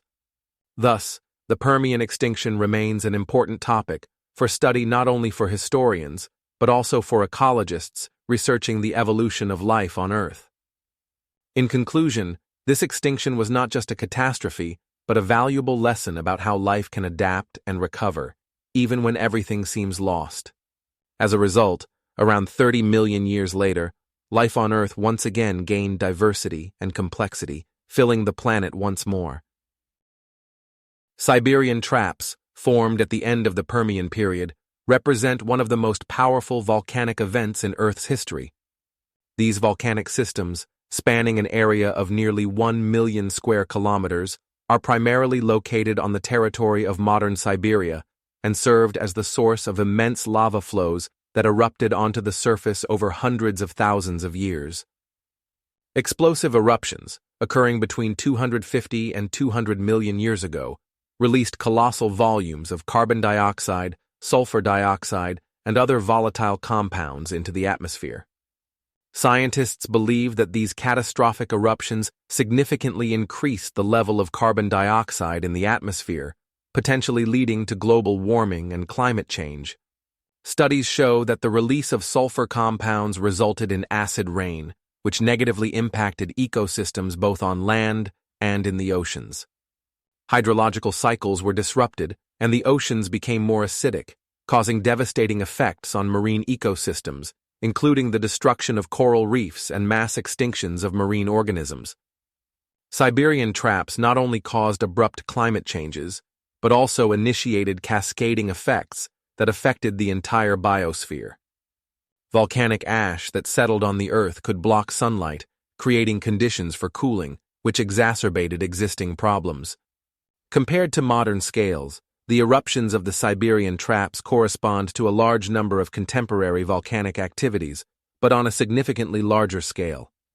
For example, the area covered by lava could be comparable to the size of all of modern Europe, demonstrating the magnitude of the destructive processes that occurred at that time. These natural forces not only altered the landscape, but also created conditions in which life on Earth faced the threat of extinction.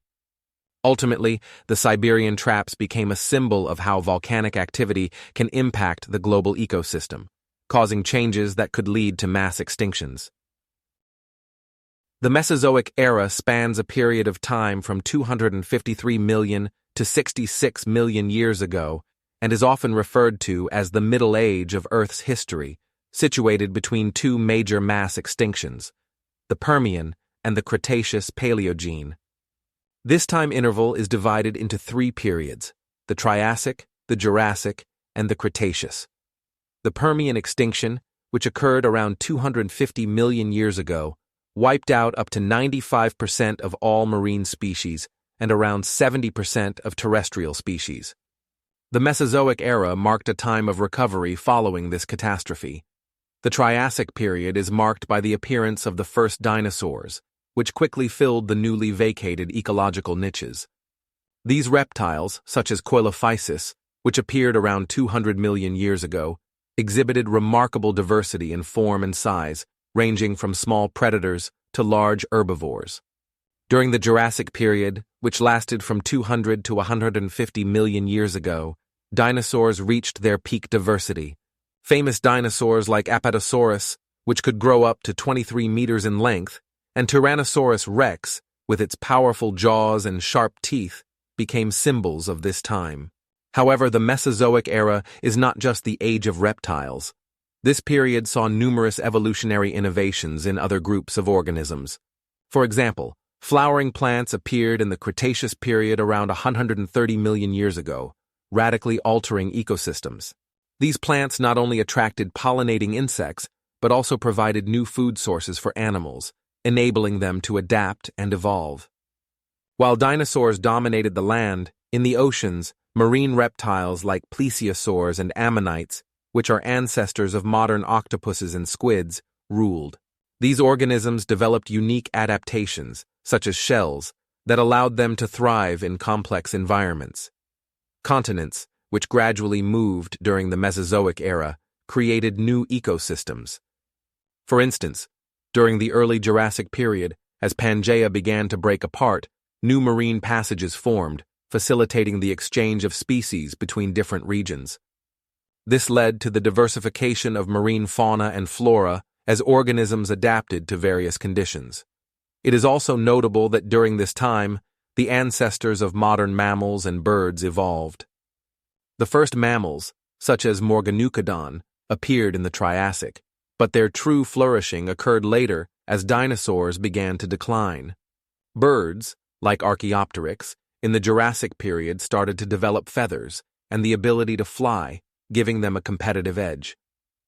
The Mesozoic era was not just an era of dinosaur dominance, but also a period of significant changes in Earth's ecosystems, where new groups of organisms filled vacant niches and integrated into various ecological systems, creating new food chains and interactions. Each of these changes laid the foundation for the biological diversity we observe today.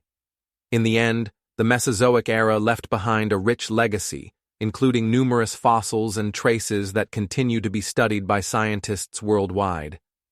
For example, in China, fossils of feathers have been found, providing insights into the evolution of birds, and in Argentina, fossil remains of giant dinosaurs like Argentinosaurus, which could reach lengths of up to 30 meters, have been discovered. The Triassic period, which began around 253 million years ago, was a time of slow recovery of life after the massive Permian extinction, which wiped out up to 95% of all species on Earth. The world, left behind by giant reptiles and diverse forms of life, was a desolate wasteland where only a few groups of organisms managed to survive. Against this backdrop, ecosystems began to slowly recover. Surviving species, such as small mammals and ancient reptiles, began to occupy the vacant ecological niches, opening the door to further diversification. During the Triassic period, new groups of reptiles appeared, including the ancestors of dinosaurs, crocodiles, and turtles, which adapted to the conditions of the time. For example, towards the end of the Triassic period, early dinosaurs like Herrerasaurus appeared, reaching lengths of up to 6 meters and being one of the first large predators of their time. At this time, the climate on the supercontinent Pangaea was hot and arid, significantly influencing the development of flora and fauna. The average temperature could reach 30 degrees Celsius, creating extreme conditions for life. Vegetation, mainly consisting of conifers and ferns, adapted to the arid conditions, forming vast forests that later became the basis for the ecosystems of the Triassic period. Small mammals and reptiles that survived the Permian extinction began to develop and diversify, filling the ecological niches previously occupied by larger species. Among these reptiles, the ancestors of modern turtles stood out, beginning to colonize aquatic and semi-aquatic environments, as well as crocodiles, which adapted to life both on land and in water. An example of such crocodiles is the genus Protocrocodilus, which lived in the Triassic period and possessed characteristics that allowed it to hunt both in water bodies and on land. At this time, the first mammals also appeared, such as Morganucodon, the size of a modern mouse, which began to develop in the face of intense competitive pressure from reptiles. Thus, the Triassic period was a time of incredible diversity and adaptation, when life on the planet began to recover from a catastrophe that left deep traces in the history of the Earth. Some species, such as early dinosaurs, began to occupy dominant positions in ecosystems, foreshadowing further changes in biological diversity in subsequent epochs.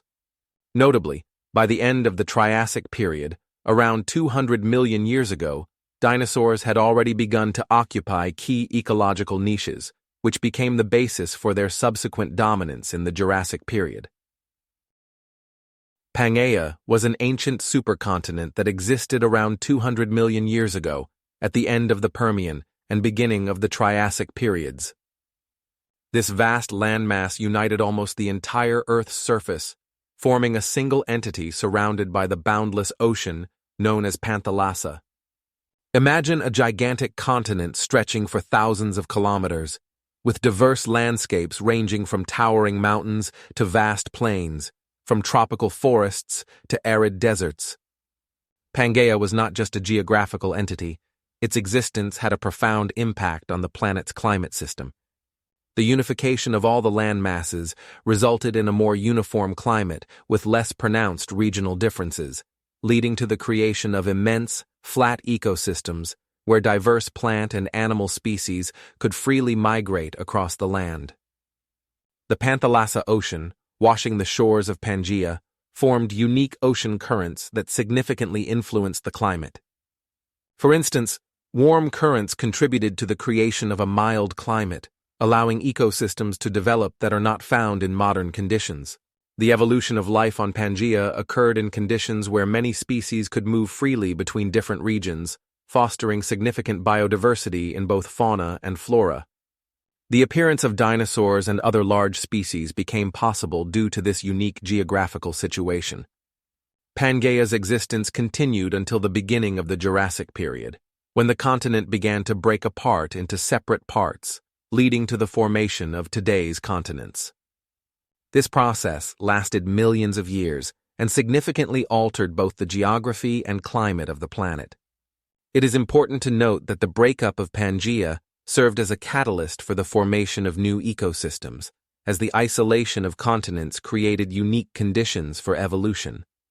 For example, as Pangaea began to fragment, different species started to evolve independently, leading to the formation of numerous new species adapted to their specific conditions. As a result, the continents we know today became home to diverse ecosystems that emerged over millions of years. The appearance and subsequent breakup of Pangaea had a deep impact not only on climate and ocean currents, but also on the evolution of life, creating conditions that were significantly different from those in the modern world. For example, with the breakup of Pangaea, new marine routes emerged, contributing to the formation of new climatic zones and influencing the migration and adaptation of numerous species. Pangaea, as the sole continent, left its mark on Earth's geological history, and its existence was a crucial stage in the planet's development. The internal regions of Pangaea were vast expanses, remote from the ocean, where the climate was extremely continental, with hot summers and cold winters. These regions were characterized by extreme temperature fluctuations, which could reach 30 degrees Celsius in the summer and drop to -20 in the winter months. At the center of the supercontinent lay vast deserts and semi-deserts, such as the famous Sahara, which, despite forming much later, served as an example of such conditions. These territories were covered in sandy dunes and stony plains, where life struggled for existence in the harsh conditions of severe water scarcity. Rare oases around small lakes and rivers, such as the Tigris River, served as sanctuaries for rare plant and animal species adapted to such harsh conditions. Due to the lack of water, many plants developed deep root systems to extract moisture from underground water tables. Shrubs like acacia had the ability to store water in their stems, allowing them to survive in drought conditions. The evolution of flora and fauna in these internal regions occurred in a very specific manner. Animals living in these conditions, including the ancestors of modern lizards and mammals, developed physiological adaptations, such as the ability to store water in their bodies and nocturnal activity, as the daytime temperature could reach critical levels. These adaptations were crucial for their survival. These internal regions were also influenced by seasonal changes, such as monsoons, which, although rare, brought short but strong rains, allowing nature to briefly revive. Complex ecosystems formed around these oases were home to diverse species that, despite the harsh conditions, found ways to coexist. In such survival conditions, unique food chains emerged. Predators and prey adapted to the specific living conditions, creating complex interactions between species. These continental internal regions, due to their isolation and extreme climatic conditions, became true laboratories for evolution, where each change in the environment could lead to significant shifts in the ecosystem. The conditions of life here were such that many organisms developed unique morphological and physiological traits that were not found in more favorable climatic zones. These traits, in turn, formed the basis for further development of the biosphere as the climate continued to change and continents began to move. On these vast expanses where life struggled for every drop of water, plants and animals learned not only to survive, but also to adapt to the most severe conditions, which became the key to their further existence. The landscapes of these internal regions of Pangaea, filled with arid plains and rare oases, were a testament to how nature, despite all the difficulties, found ways to create life. Pangaea, the vast supercontinent, began to break apart around 200 million years ago during the Triassic period, when tectonic forces started to act with increasing intensity. These forces, caused by the movement of Earth's mantle, shattered the unified mass of land into separate continents that began to drift apart slowly in different directions. During this process, narrow marine straits, such as Tethys, gradually widened, transforming into full-fledged oceans. For instance, the Atlantic Ocean began to form approximately 170 million years ago, when the northern and southern parts of Pangaea started to separate from each other. This separation led to the creation of new marine routes, which fundamentally altered the configuration of ocean currents. As a result, the climate conditions on Earth became more diverse. Warm currents, such as the Gulf Stream, began to form, while cold currents, such as the Labrador Current, became more pronounced. These changes in ocean currents affected the distribution of heat across the planet, creating various climatic zones, which in turn opened up new niches for evolution and diversification of life. The underwater relief formed as a result of the continental crust's fractures became the site for the formation of new ecosystems. Underwater volcanoes, active during the process of rifting, created new islands, such as Iceland, which was formed due to volcanic activity at the boundary of tectonic plates. These new islands became sanctuaries for unique flora and fauna that could adapt to isolated conditions. Consequently, the breakup of Pangaea not only altered the physical map of the world, but also created numerous new opportunities for life to develop in previously inaccessible ecosystems. This process continues to influence the modern biosphere, as continents continue to move and oceans change their boundaries.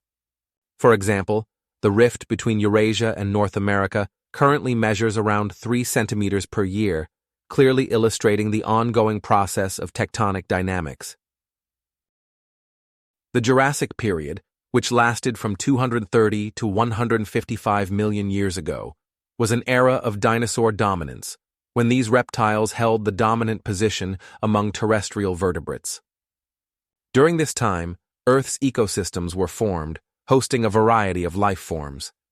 Wet forests filled with giant horsetails and ferns created ideal conditions for the existence of numerous organisms.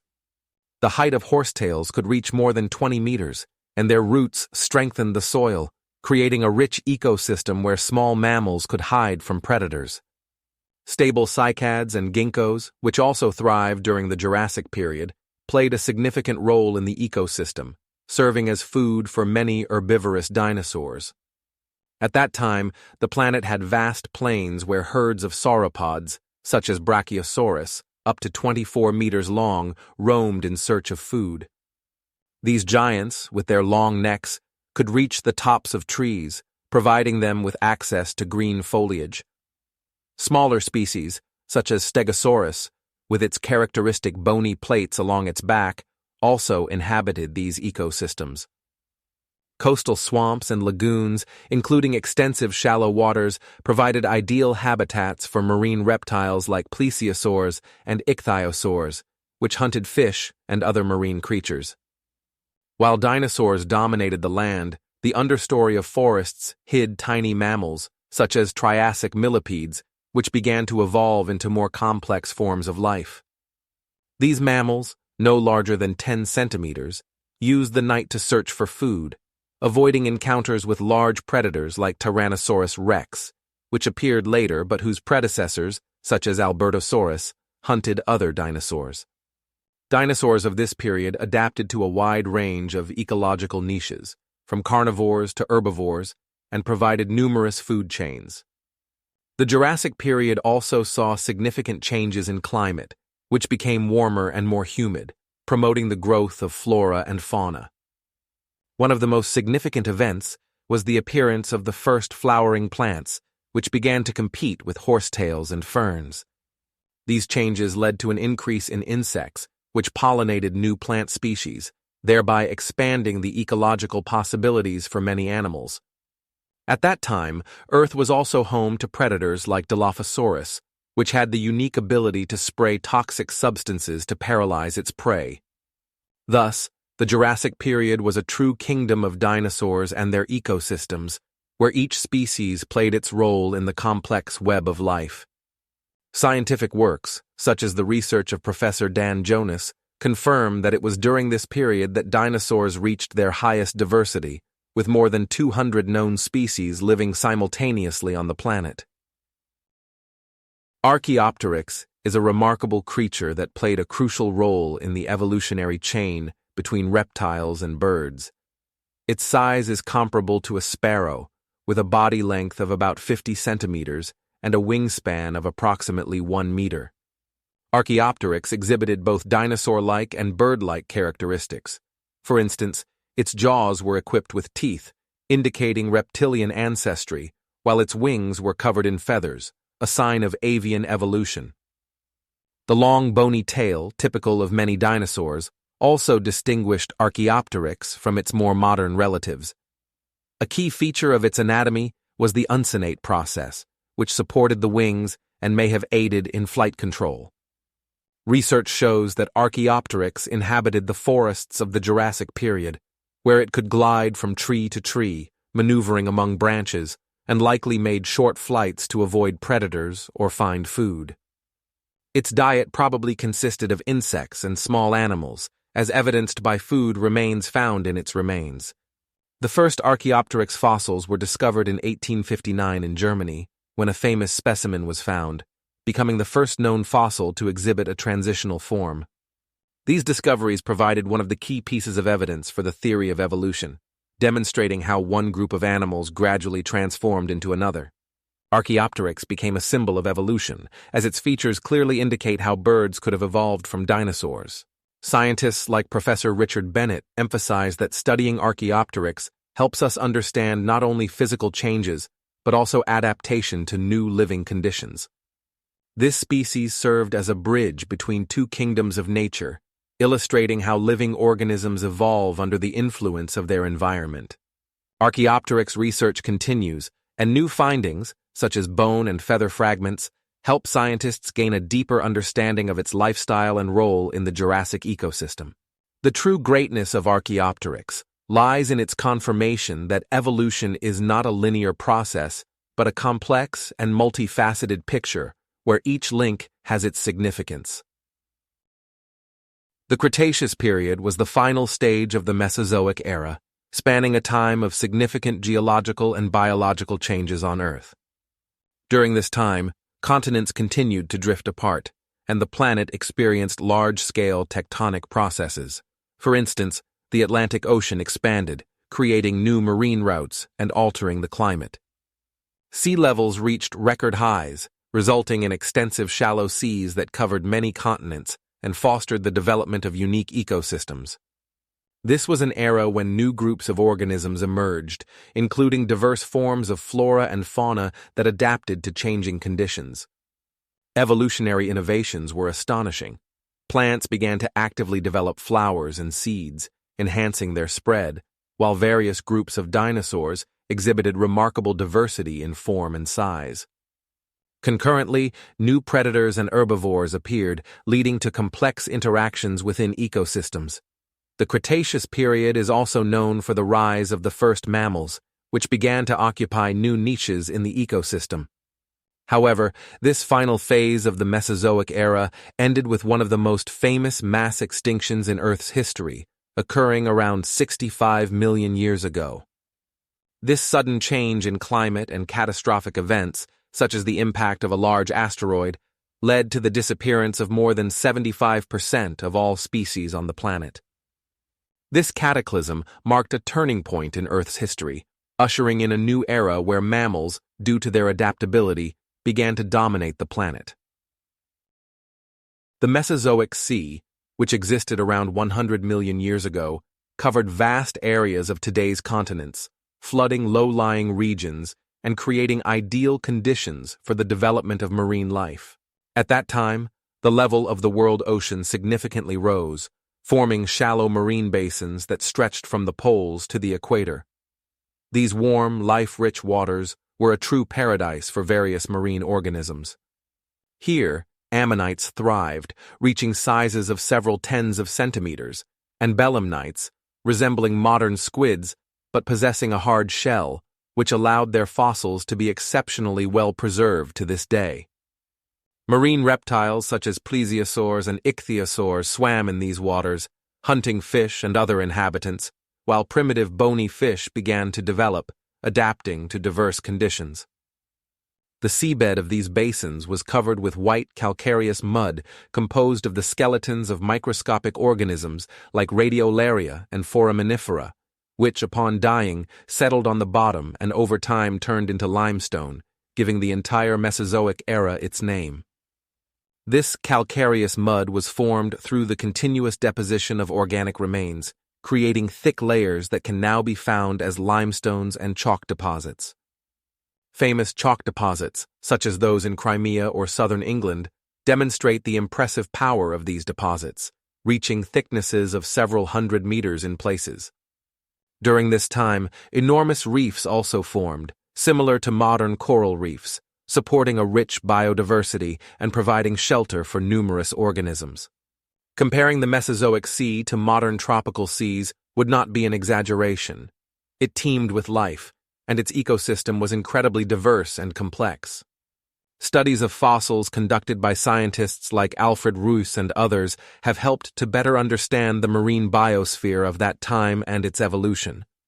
It is worth noting that it was during the Mesozoic period that many species significantly developed, making this time crucial for the study of biological evolution. The abundance of life in the Mesozoic Sea laid the foundation for subsequent changes on Earth, as the marine ecosystem gradually adapted to new conditions, foreshadowing the changes that would occur at the end of the period. During the Cretaceous period, which lasted from 130 to 60 million years ago, a true botanical revolution took place on Earth with the appearance of flowering plants. These plants, known as angiosperms, began to displace the previously dominant gymnosperms, such as conifers, thanks to their vibrant flowers and fruits. Around 130 million years ago, the first flowering plants, such as ancient magnolias and plumerias, emerged in the southeastern part of present-day North America and other regions. These plants had more efficient reproductive mechanisms, allowing them to rapidly expand their ranges. Flowering plants attracted pollinators like bees and butterflies, significantly increasing their chances of successful reproduction. As flowering plants spread, they created new ecological niches that were filled by various animal species. For instance, the appearance of figs in tropical forests benefited many bird and mammal species, as their fruits became a food source. Consequently, Cretaceous forests began to change their appearance. Instead of monotonous coniferous forests, mixed forests of magnolias, planes, oaks, and other flowering trees emerged. These changes led to a significant increase in biodiversity, as new species began to develop in the ecosystems created by them. For example, the giant sequoia, which could reach heights of up to 100 meters, appeared in Cretaceous forests. The diversity of shapes and sizes of flowering plants also contributed to the creation of new microecosystems, further increasing the habitat for diverse forms of life.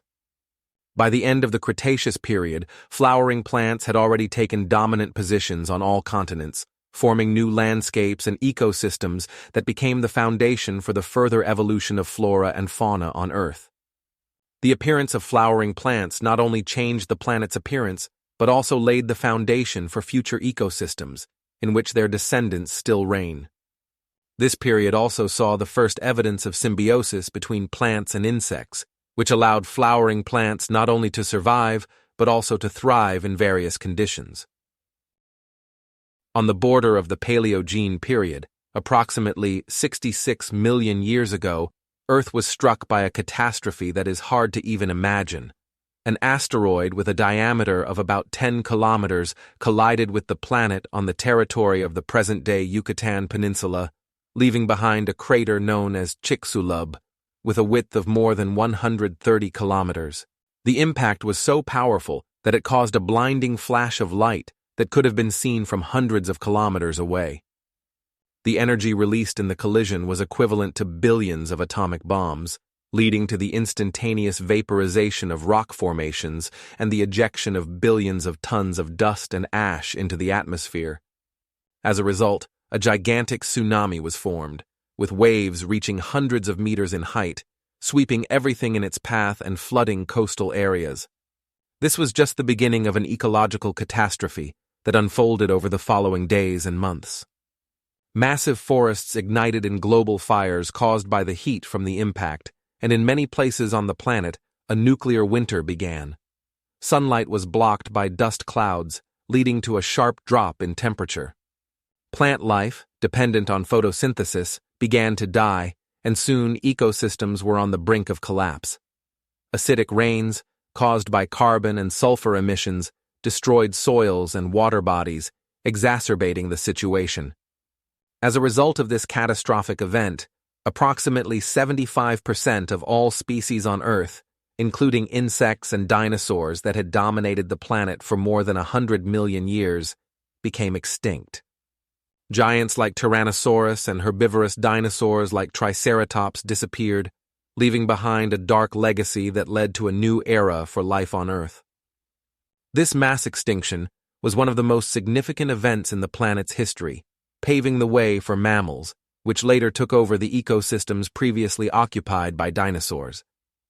The Chicxulub crater, which has been the subject of study for many scientists, still preserves the traces of this catastrophic impact, serving as a key to understanding how cosmic events can influence life on Earth.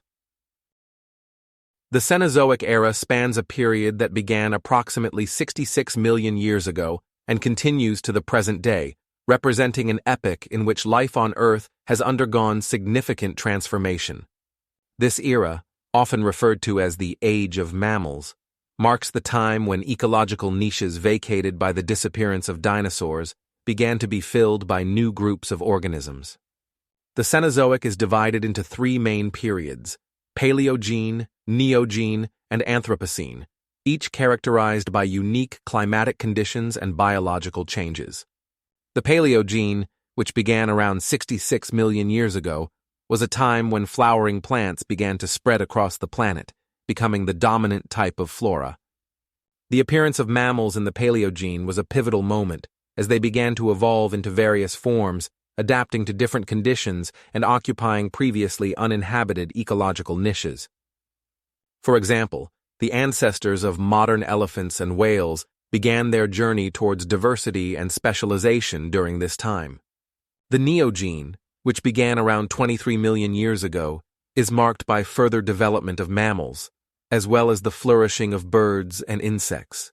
This period witnessed the emergence of the first human ancestors, underscoring the significance of the Cenozoic era for the evolution of species.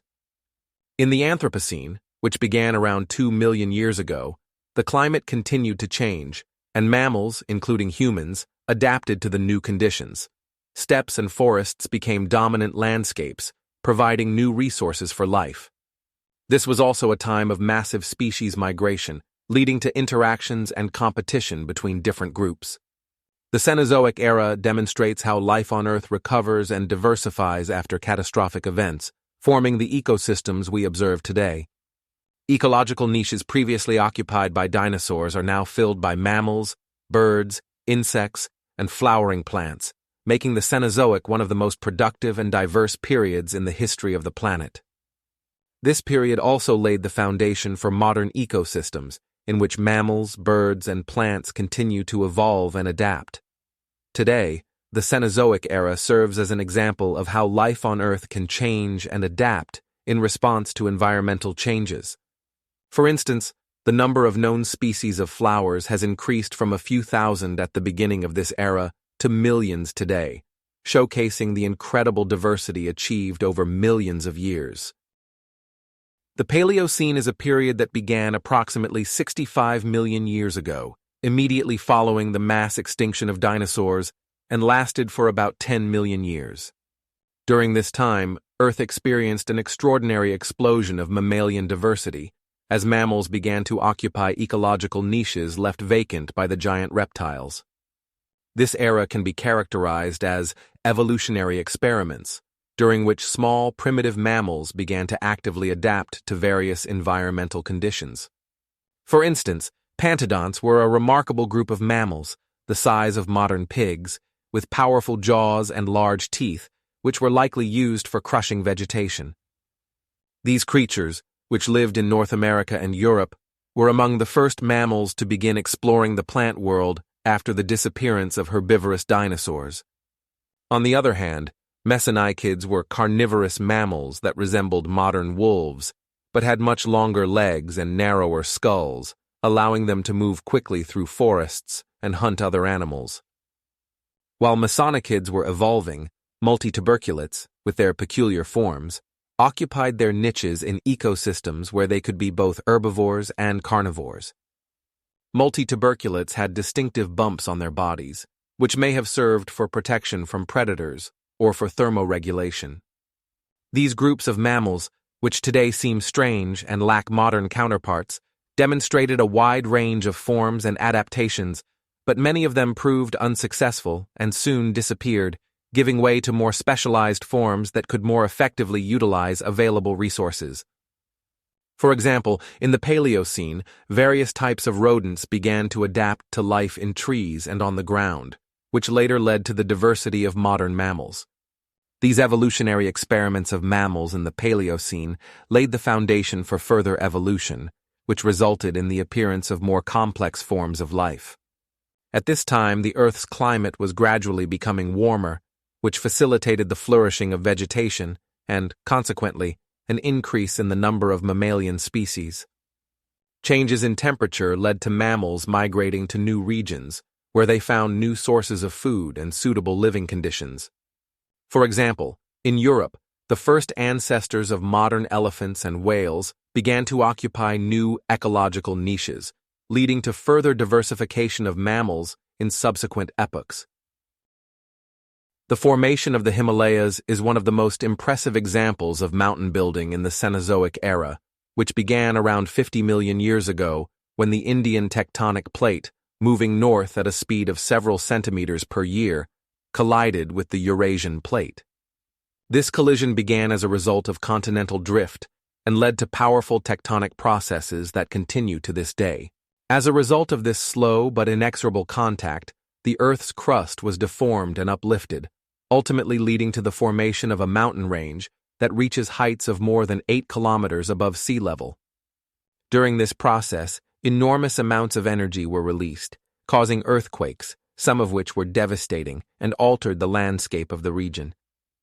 Scientific research shows that over millions of years, the Indian plate continues to move north, and this movement does not stop, meaning that the Himalayas continue to grow and change. Geologists like Dr. Martin D. Perry study these processes by analyzing rock samples and data from seismometers to better understand the dynamics of this giant collision. The formation of the Himalayas not only altered the landscape, but also the climatic conditions on the planet. With the rise of this mountain range, new ecological niches were created and global weather systems were changed, which in turn affected the distribution of flora and fauna in Asia. Strong winds that now collide with the Himalayas create unique climatic conditions that contribute to the formation of monsoons, leading to increased rainfall in some areas and the creation of diverse ecosystems. These ecological changes, driven by mountain building, have facilitated the evolution of many species, including rare plants and animals that have adapted to high-altitude conditions. For example, the Himalayan bear and the snow leopard, which inhabit these mountains, have developed unique traits that help them survive in harsh conditions. The Himalayas, being the highest mountain system on Earth, also play a crucial role in shaping river systems such as the Ganges and Indus, which provide vital resources for millions of people living in their floodplains. These rivers, originating from the glaciers of the Himalayas, carry not only fresh water but also enrich the soil, creating conditions for agriculture in surrounding regions. Thus, the process of Himalayan formation is not just a geological phenomenon, but also a key factor in the lives of people and ecosystems that depend on this grand formation. As a result of this long process that began millions of years ago, the Himalayas continue to be a center of study for geologists and ecologists seeking to understand how such mountain-building processes can influence life on the planet. The Paleocene thermal maximum was a period in Earth's early Cenozoic history when the planet experienced an extremely warm climate. During this time, ice caps at the poles were virtually non-existent, creating unique conditions for the development of flora and fauna. Imagine a world where subtropical vegetation stretched far into high latitudes, where forests covered vast areas, including regions now considered cold and inhospitable. In the Arctic, coniferous forests thrived, and in Antarctica, heat-loving species such as crocodiles and turtles inhabited the land. This ecological paradise was possible due to significantly higher temperatures than today, which fostered the growth of diverse plant species, including palms that could be found even in regions now known as Canada and Scandinavia. The flora was not only diverse, but also lush, providing ideal conditions for the survival of many animal groups. During this period, mammals such as primitive forms of elephants and ancestors of modern mammals flourished, adapting to the warm climate. Giant lizards and other reptiles also found suitable habitats in these ecosystems. A distinctive feature of this period was high biological productivity, which allowed many species to expand their ranges. As sea levels rose, Extensive tropical and subtropical forests developed over large areas, creating new niches for life. This climatic optimum not only promoted biodiversity, but also facilitated the evolution of species, enabling many groups to survive in conditions that would otherwise have been inhospitable. For instance, during this time, the first primates and ancestors of modern mammals appeared, forming the basis for the subsequent evolution of all mammals. In the face of this prosperity, ecosystems demonstrated high resilience and adaptability, which laid the foundation for future changes as the climate began to shift. It is important to note that this period had a significant impact on the formation of future ecosystems, as the consequences of climate change in subsequent epochs greatly altered the biological diversity on the planet. The diversity of species during this time became the foundation for further evolution and adaptation, allowing some species to survive future climate changes and ecological shifts. Examples include marine mammals, which were able to adapt to colder conditions while retaining elements of their ancient heritage. As a result, the Paleocene thermal maximum became a pivotal stage in Earth's history, setting the stage for the emergence of modern ecosystems and biological communities. Eocene tropical forests of Antarctica represent one of the most fascinating and enigmatic chapters in the history of our planet. Approximately 40 million years ago, during the Eocene epoch, this now icy continent was covered with lush forests, consisting of southern beech and araucaria trees that reached heights of up to 30 meters. These trees, with their dense foliage, created shade and protection for a multitude of animal species that thrived in this warm climate with temperatures up to 20 degrees Celsius. Here, diverse fauna flourished, including marsupial mammals such as ancient kangaroos and wombats, as well as giant flightless birds like moas that could reach heights of up to 3 meters. These forests were a paradise for insects. Bees, flies, and beetles filled the air with their buzzing, and their diversity ensured the pollination of numerous flowering plants that bloomed in vibrant colors. Reptiles, such as lizards and snakes, also felt comfortable in this climate, as they could find food and shelter among the dense vegetation.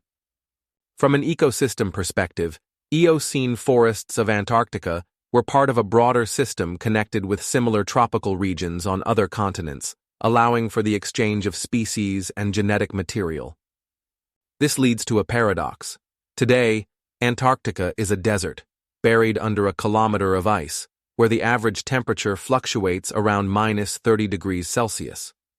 Compared to the warm forests of the past, modern Antarctica appears lifeless, yet beneath the ice lie remnants of this ancient world. In the late 20th century, paleontologists discovered fossilized plants and animals that once inhabited this region, including remnants of wood and seeds preserved in permafrost. These findings confirm that Antarctica was part of ancient ecosystems, where the climate was much milder than it is now, and where life could develop without the constraints imposed by cold and ice. Scientific research shows that this climate change occurred due to global tectonic processes and changes in ocean currents, leading to a rapid cooling of the region.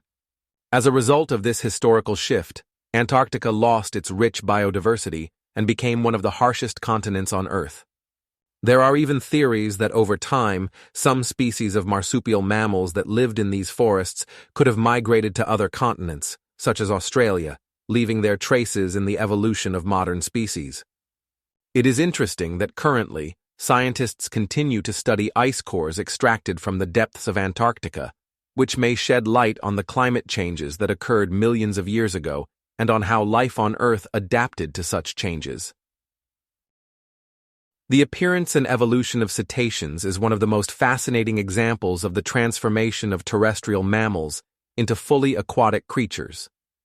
The first ancestors of whales, pachycetids, lived around 50 million years ago during the Eocene epoch. These wolf-like creatures inhabited coastal waters and were very similar to modern wolves, but had some adaptations that allowed them to hunt in water. Their jaws were strong enough to catch fish, and their long limbs enabled them to move both on land and in water. Over time, approximately 5 million years later, ambulicides appeared, which became more specialized semi-aquatic predators. These creatures had shorter legs and longer bodies, allowing them to move faster in water, but still required access to land for reproduction. Their structure resembled that of crocodiles, and they could hunt both in water and on land. Fossil remains of ambulicids found in formations in India and Pakistan show that they also had adaptations for effective swimming, such as elongated vertebrae and flattened tails. Around 30 million years ago, protocetids emerged, which were already fully aquatic creatures. Protocetids exhibited significant transformation of their limbs into flippers, as well as the migration of their nostrils to the top of their head, allowing them to breathe while submerged.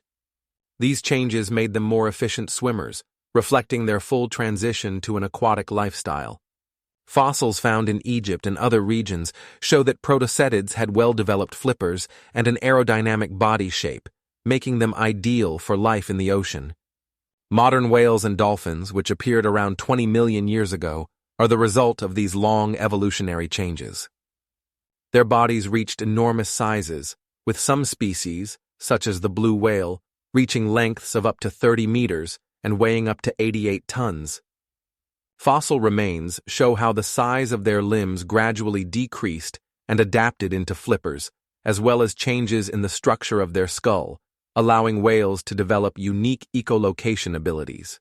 This evolutionary journey from terrestrial mammals to marine giants is a vivid example of how life on Earth can adapt to changes in its environment.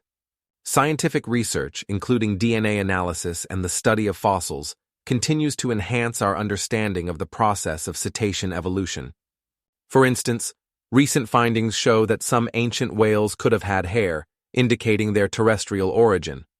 The evolution of cetaceans is a remarkable testament to the power of nature and its ability to adapt. An Oligocene cooling event, which occurred approximately 34 million years ago, was a significant milestone in Earth's history, as this period was characterized by a sharp global decrease in temperature. Following the Paleogene climatic optimum, when the planet enjoyed a warm and stable climate, the Oligocene cooling led to substantial changes in ecosystems. Tropical and subtropical forests, previously widespread over large areas, began to shrink. In their place, more cold-tolerant biomes such as taiga and steppes emerged.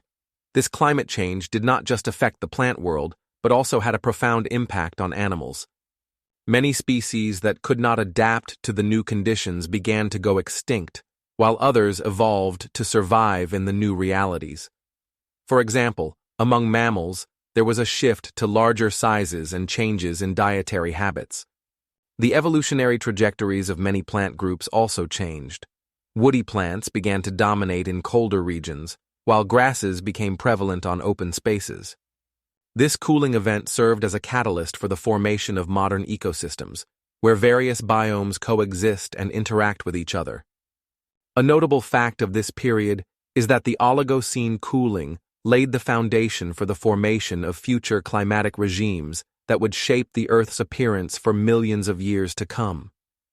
Consequently, the Oligocene cooling initiated a path towards more diverse ecosystems and complex biological interactions, which we observe today. The spread of herbaceous ecosystems during the Miocene represented one of the most significant ecological shifts in Earth's history. This period, lasting from 23 to 5 million years ago, was marked by the widespread replacement of forests with grasses, forming new biomes such as savannas, steppes, and prairies. This change was driven by global cooling, which intensified seasonal climate variability. Forests, which had previously dominated, were displaced, giving way to vast open landscapes where grasses and cereals rapidly developed. During the Miocene, herbaceous ecosystems covered about 40% of the Earth's land surface, dramatically altering the biological environment for many animal species. Many animals, such as the ancestors of modern horses and antelopes, adapted to these new conditions by developing the ability to run quickly. This increase in speed allowed them to effectively survive in open spaces where cover was scarce. This development of speed was a response to the need to avoid predators like saber-toothed tigers and bears, which also evolved in the face of competition. Additionally, changes in vegetation led to adaptations in the teeth of hooved animals, which became more specialized for consuming tough vegetation. For example, animals like giant rhinoceroses developed powerful teeth for chewing tough grasses. This underscored the importance of herbaceous ecosystems as a source of food and new opportunities for animals that learned to utilize available resources. The emergence of open biomes also necessitated new strategies for protection against predators. Animals began to form herds, which allowed them to defend against attacks. The evolution of group life became a response to threats from predators. These changes in ecosystems not only contributed to species diversity, but also created new ecological niches. The appearance of herbaceous ecosystems thus served as a catalyst for the evolution of many species, leading to the formation of new ecological communities that became the foundation for modern biodiversity. Herbaceous ecosystems continued to develop, becoming important elements of global climatic balance and influencing animal migration routes. Throughout the Miocene, these open spaces formed unique ecosystems that became habitats for numerous new species, such as the ancestors of modern bison and zebras. These species not only adapted to new conditions, but also became the basis for subsequent changes in ecosystems. As a result, herbaceous ecosystems became an integral part of ecological dynamics, influencing climate, animal, and plant life. The Miocene period was a significant era in the evolution of human ancestors, marked by the appearance of primitive human-like apes such as Proconsul, Dryopithecus, and Ramapithecus, which inhabited the dense forests of Africa and Eurasia.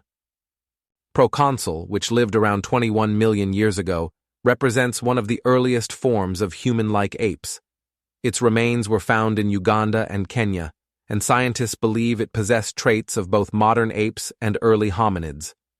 Proconsul had a larger brain compared to its ancestors, which foreshadowed the development of intelligence. Dryopithecus, which lived around 12 million years ago, was somewhat more advanced, with an upright posture that allowed it to move more efficiently through trees. Its discoveries in Europe and Asia indicate that it actively used its limbs for climbing, suggesting flexibility in movement. Ramapithecus, which appeared around 1 million years ago, was another important step towards modern human-like apes.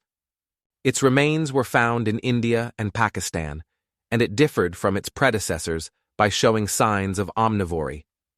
This meant that Ramapithecus could consume both plant and animal food, which aided its survival in changing climates and ecosystems.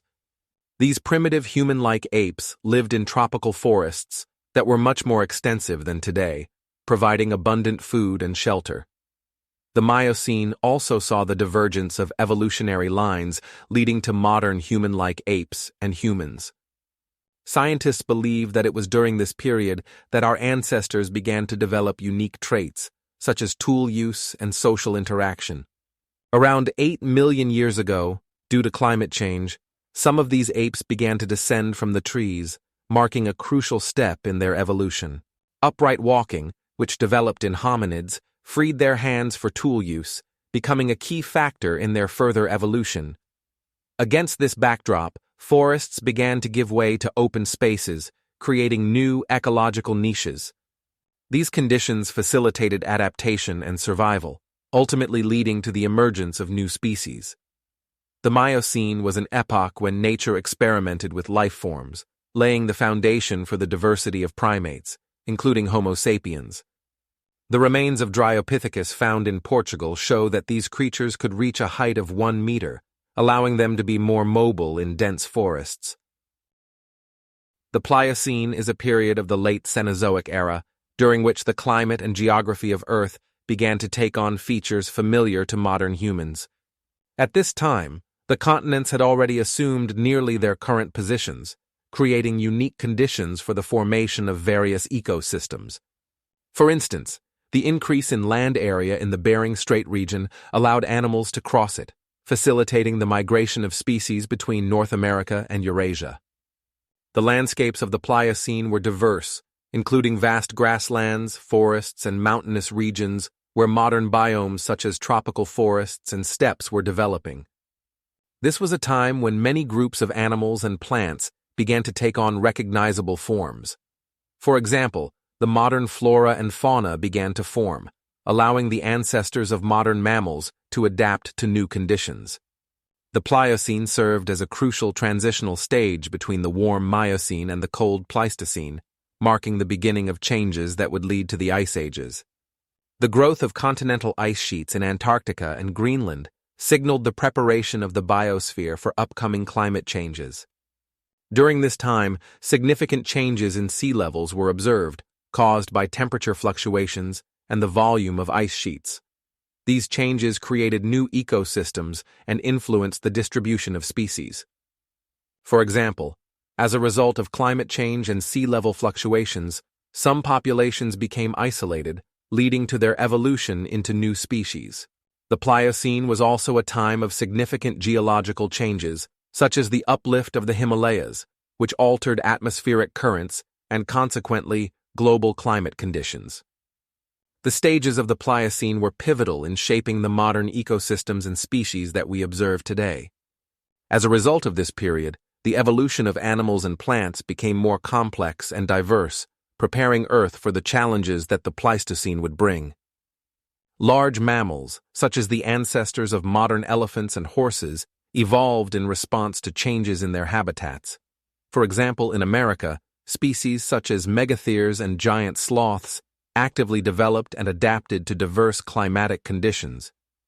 The Pliocene also served as a stage for interspecies competition, accelerating evolutionary processes.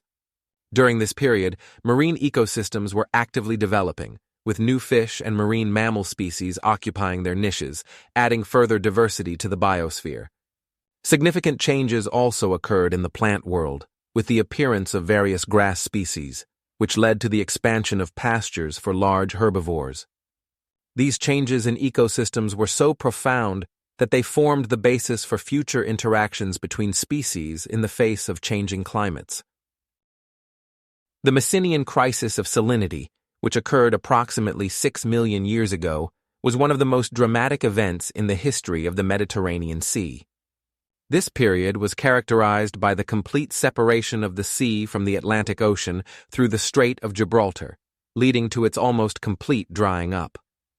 Over several thousand years, the water level in the Mediterranean Sea dropped sharply, leaving behind massive salt deposits that can be seen on the floor of the former sea today. These deposits reached thicknesses of up to 1,000 meters in some areas, forming salt layers that became the foundation for future geological research. Rivers that previously had no significant flow began to carve deep canyons into the exposed seabed, creating extensive systems of valleys and gorges. For example, the George Canyon in modern Libya, with its steep walls and winding channels, is a result of intense erosion caused by water flows from surrounding highlands. In the deepest parts of the basin, salt lakes formed, such as Lake Tevra, where the salt concentration was so high that water had virtually no familiar life forms, creating a unique ecosystem capable of surviving in extreme conditions. This event had a significant impact on the regional climate. The change in sea level led to a sharp change in temperature and humidity, which in turn affected flora and fauna. Dry lands that appeared between Africa and Eurasia temporarily formed a land bridge that became an important migration route for animals. Thus, various species such as mammoths and rhinos were able to move between continents, altering the ecosystems of both territories. As a result of migration, there was a mixing of species, which contributed to an increase in biological diversity. At the same time, the disappearance of the aquatic environment was a catastrophe for many marine organisms. Whole ecosystems disappeared, and species adapted to life in saltwater were threatened with extinction. This crisis also affected climatic conditions, causing droughts and changes in weather patterns in adjacent regions. The Messinian crisis was a significant stage in the geological history of the Earth, demonstrating how changes in geography can have a profound impact on climate and migration processes of living beings. The salt deposits formed during this time are now objects of study for geologists and paleontologists, providing insights into the climatic conditions of that era. In the late Miocene, approximately 8 million years ago, volcanic activity led to the formation of the Isthmus of Panama, which became a key element in the geological and climatic history of the planet. This narrow land bridge between North and South America divided a single ocean into the Pacific and Atlantic, radically altering the system of ocean currents. The unique geology of the region, including volcanic islands and mountain ranges, formed powerful barriers that impeded the free flow of water. As a result, the ocean currents that had existed previously changed their direction and intensity. One of the most significant consequences was the strengthening of the Gulf Stream, which began to transport warmer waters from the tropics to the northern latitudes, significantly affecting the climate of Europe and North America.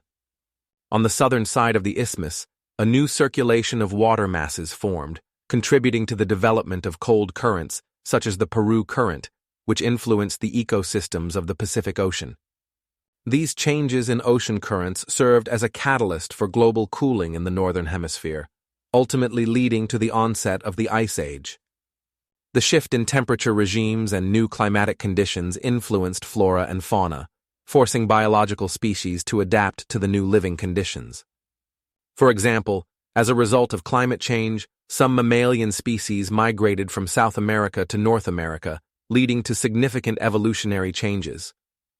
Important geological processes that occurred in this region continue to be studied by scientists, as they play a critical role in understanding current climate changes. The Isthmus of Panama not only served as a physical barrier, but also as a significant factor in the formation of biogeographical barriers that determined the further evolution of species on both continents. The volcanic activity that created this isthmus continues to influence the geological structure of the region and its ecosystems, demonstrating how Earth processes can fundamentally alter the global climate system. 8 million years ago, an event occurred that significantly determined the climatic map of our planet. The Great American Interchange is one of the most significant biogeographical events in the history of Earth, occurring approximately 3 million years ago with the formation of the Isthmus of Panama. This narrow strip of land connected two continents, North and South America, which had developed in isolation for millions of years, each with its unique fauna and flora. As a result of this geological event, a massive migration of animals occurred, with species beginning to cross the newly formed bridge, causing a storm of changes in the ecosystems of both regions. Fauna that had previously lived in relative isolation now encountered each other, leading to diverse consequences. In the North American continent, some species were able to adapt and establish themselves in the new conditions, leading to their success and spread. An example of such success is the dominance of predators in new ecosystems, displacing local species. Conversely, many South American species, which had no counterparts in the north, found themselves at a disadvantage and were unable to adapt to the new conditions, leading to their extinction. This exchange also led to significant changes in ecosystems, as new species occupied ecological niches previously occupied by local organisms. A crucial aspect of this phenomenon is its impact on evolution. The mixing of fauna created conditions for natural selection and adaptation, which in turn contributed to the appearance of new species. Competition for resources, changes in habitat, and interactions between species became the driving forces determining the evolutionary paths of animals on both continents. The mixing of species that occurred on the Isthmus of Panama has long-term consequences that are still felt today, shaping the modern biodiversity of both regions. This event is an example of how geological and climatic changes can radically influence biological diversity and the evolution of species on the planet. Over thousands of years, the exchange resulted not only in the migration of animals, but also in the movement of various ecosystems and their components, fundamentally altering the landscape of both Americas. An example of this is the influence of new predators on the populations of herbivores, which changed the dynamics of ecosystems and their structure. Ultimately, the Great American Interchange became a significant milestone in understanding biogeography and ecology, highlighting how the connection between continents can shape not only the faunal diversity, but also the ecological processes. Over millions of years after this event, the ecosystems of both Americas continued to develop, undergoing changes aimed at adapting to new conditions. For instance, the diversity of plant forms capable of supporting new animal species increased, adding to the picture of evolutionary changes. A significant consequence of the exchange was also the change in climate, as new ecosystems influenced local conditions, creating new microclimates and habitats for life. The exchange of species between the two continents became the basis for further evolution, resulting in the phenomena we observe in the modern world. There are numerous examples of how these migrations changed the appearance of fauna and flora, including the appearance of new mixed ecosystems that combine elements of both North and South American ecosystems. The influence of the Great American Interchange continues to be studied by scientists, and each new study adds new details to our understanding of this monumental event, which forever changed the landscape of both Americas. The Pleistocene Ice Age, which spanned from about 2.5 million to 10,000 years ago, was one of the most significant periods in Earth's history. During this time, vast ice sheets, up to several kilometers thick, enveloped a large portion of the northern hemisphere. These glaciers covered nearly all of Canada, parts of the United States and Europe, creating impassable ice deserts. In their wake, deep lakes formed, such as Lake Superior, which resulted from the melting of glaciers and reached depths of over 200 meters. Glaciers carved fjords along the coast of Norway, creating scenic bays that attract tourists today. Meanwhile, moraine hills, composed of rough fragments of rock and gravel, remained as evidence of the glacier's movement, which, like giant bulldozers, transported material for kilometers. Periodic advances and retreats of the glaciers altered the landscape, which can be traced through the distribution of various geological formations. For example, significant erosion occurred during this period, leading to the formation of features like U-shaped valleys, common in many mountain regions. With each new ice age cycle, sea levels fluctuated, creating land bridges such as the Bering Land Bridge, which connected Asia and North America, allowing animals and humans, such as early nomadic hunter-gatherer groups, to migrate to new areas. These migrations not only changed the ecological landscape, but also led to cultural exchanges as groups of people crossed continents in search of resources and new territories. When the glaciers retreated, they left behind rich soil, fostering the growth of forests and grasslands, which once again attracted animals and people to these regions. As a result, the Pleistocene Ice Age was a crucial stage in the evolution of life on Earth, creating conditions for the emergence of new ecosystems and shaping the modern landscape. There is ample evidence of how climate changes, driven by temperature fluctuations, affected the distribution of species. For instance, the woolly mammoth, which inhabited northern regions, disappeared around 10,000 years ago as its habitat shrank due to warming. The Ice Age left us not only with geographical changes, but also important lessons about how climate can influence life on the planet. In particular, this time was a crucible for the survival and adaptation of species, underscoring the importance of understanding the consequences of environmental changes for future generations. Consequently, the Pleistocene served as a catalyst for significant changes in biodiversity and evolution, reflecting the deep interconnections between climate and life on Earth. The Pleistocene epoch was home to an extraordinary megafauna that would have amazed even the most seasoned naturalists. Mammoths, the largest of these creatures, weighed up to 6 tons and reached heights of over 4 meters. Their powerful tusks, up to 5 meters long, served not only for defense, but also helped in foraging for food under the snow. These giant beings lived in herds, which provided them with protection from predators like saber-toothed cats. Hairy rhinos, similar in size to mammoths, also inhabited the cold steppes, adapting to the harsh conditions. Their thick fur and skin protected them from the cold, while their distinctive horns were used in combat and for defense against predators. Meanwhile, giant sloths, reaching lengths of up to 6 meters, were completely different.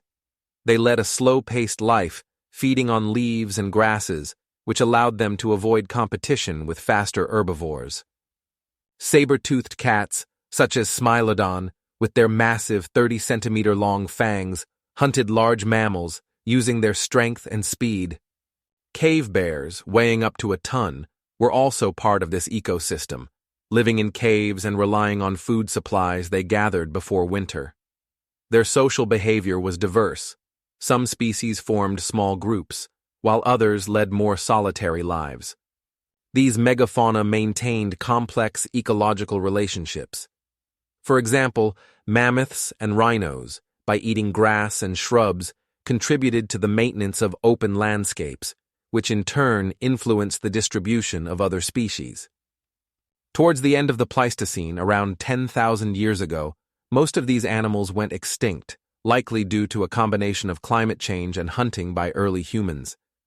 The remains of mammoths and other megafauna are found worldwide, from Siberia to North America, testifying to the diversity and complexity of life during that time. Fossils found in Permian deposits show that such giants as the mammoth were not only adapted to glacial conditions, but also played a key role in the ecosystems of their time. Pleistocene megafauna extinction is one of the most dramatic events in Earth's history, when a multitude of large animals disappeared over a relatively short period. Around 15,000 years ago, the planet experienced colossal changes that affected the entire ecosystem. This extinction process, spanning several thousand years, was a true apocalypse for megafauna that once dominated the Earth. The world biosphere suddenly lost its most impressive inhabitants, as if nature decided to erase an entire page from the book of life. The disappearance of such giants as the woolly rhinoceros and the giant sloth led to many ecosystems losing their key representatives. This extinction was selective. Large terrestrial animals suffered much more from the changes than small mammals, birds, and marine creatures, which managed to adapt. For example, during this time, small rodents and insects continued to thrive, filling the ecological niches left by their large neighbors. The loss of megafauna affected the entire ecosystem, as many plants and animals depended on these large herbivores, which in turn played a crucial role in seed dispersal and maintaining the balance of nature. As a result of this extinction, significant changes occurred on Earth, affecting not only species but also climatic conditions, which in turn influenced the formation of modern ecosystems. Paleontologists find evidence of this extinction in the form of fossil remains, indicating that many species did not survive into the beginning of the Holocene. The preserved remains show that the animals that survived this period adapted to new conditions, changing their way of life and behavior. For example, preserved species such as bison and deer began to migrate to new habitats where they could find sufficient food and shelter. This process also led to the emergence of new ecosystems, where small mammals began to occupy niches previously held by megafauna. Thus, the Pleistocene extinction was not only a catastrophe for large animals, but also a catalyst for evolutionary changes that led to the formation of modern biodiversity. Around 30% of all large animals disappeared during this period, highlighting the scale of this event. According to scientists' estimates, such changes influenced the climate and ecosystems, creating conditions for new forms of life that we see today. The hypothesis regarding the role of humans in the Pleistocene extinction is examined from various angles, with one of the most popular theories linking the extinction of large animals to the active hunting by early humans. Early hunters, armed with spears and other primitive tools, organized themselves into groups for hunting animals such as mammoths and saber-toothed tigers. These group hunting expeditions allowed them to effectively eliminate even the largest and most dangerous animals, which could lead to a sharp decline in their populations. The wave of extinction model suggests that as human settlement expanded, first in Australia around 45,000 years ago, then in Eurasia, and finally in America, large animals were systematically eliminated. In Australia, where humans arrived around 50,000 years ago, species such as the Megatherium, a giant lizard up to 7 meters long, and the Diprotodon, the largest known marsupial, became extinct. In Eurasia, where humans hunted woolly mammoths and rhinos, a significant reduction in the population of these animals was observed. In America, where humans arrived around 15,000 years ago via the Bering Land Bridge, the mass extinction of large megafauna was also linked to the hunting activities of early humans. Studies show that a combination of hunting, habitat changes facilitated by the use of fire, and the introduction of new predators like domestic dogs had a disproportionately strong impact on the populations of large animals with low reproductive rates. For example, megafauna typically had long reproductive cycles and depended on large areas for feeding and reproduction. The decline in their numbers due to targeted hunting and habitat changes made their survival impossible. In other words, hunting of large animals, supported by ecosystem changes, created conditions under which these animals could not adapt to the new realities. Some studies suggest that at that time, hunters could kill up to 100 mammoths in a single winter, highlighting the scale of the destructive impact of humans on nature. As a result, with the disappearance of large animals such as mammoths and giant sloths, ecosystems began to change, opening up new niches for other species.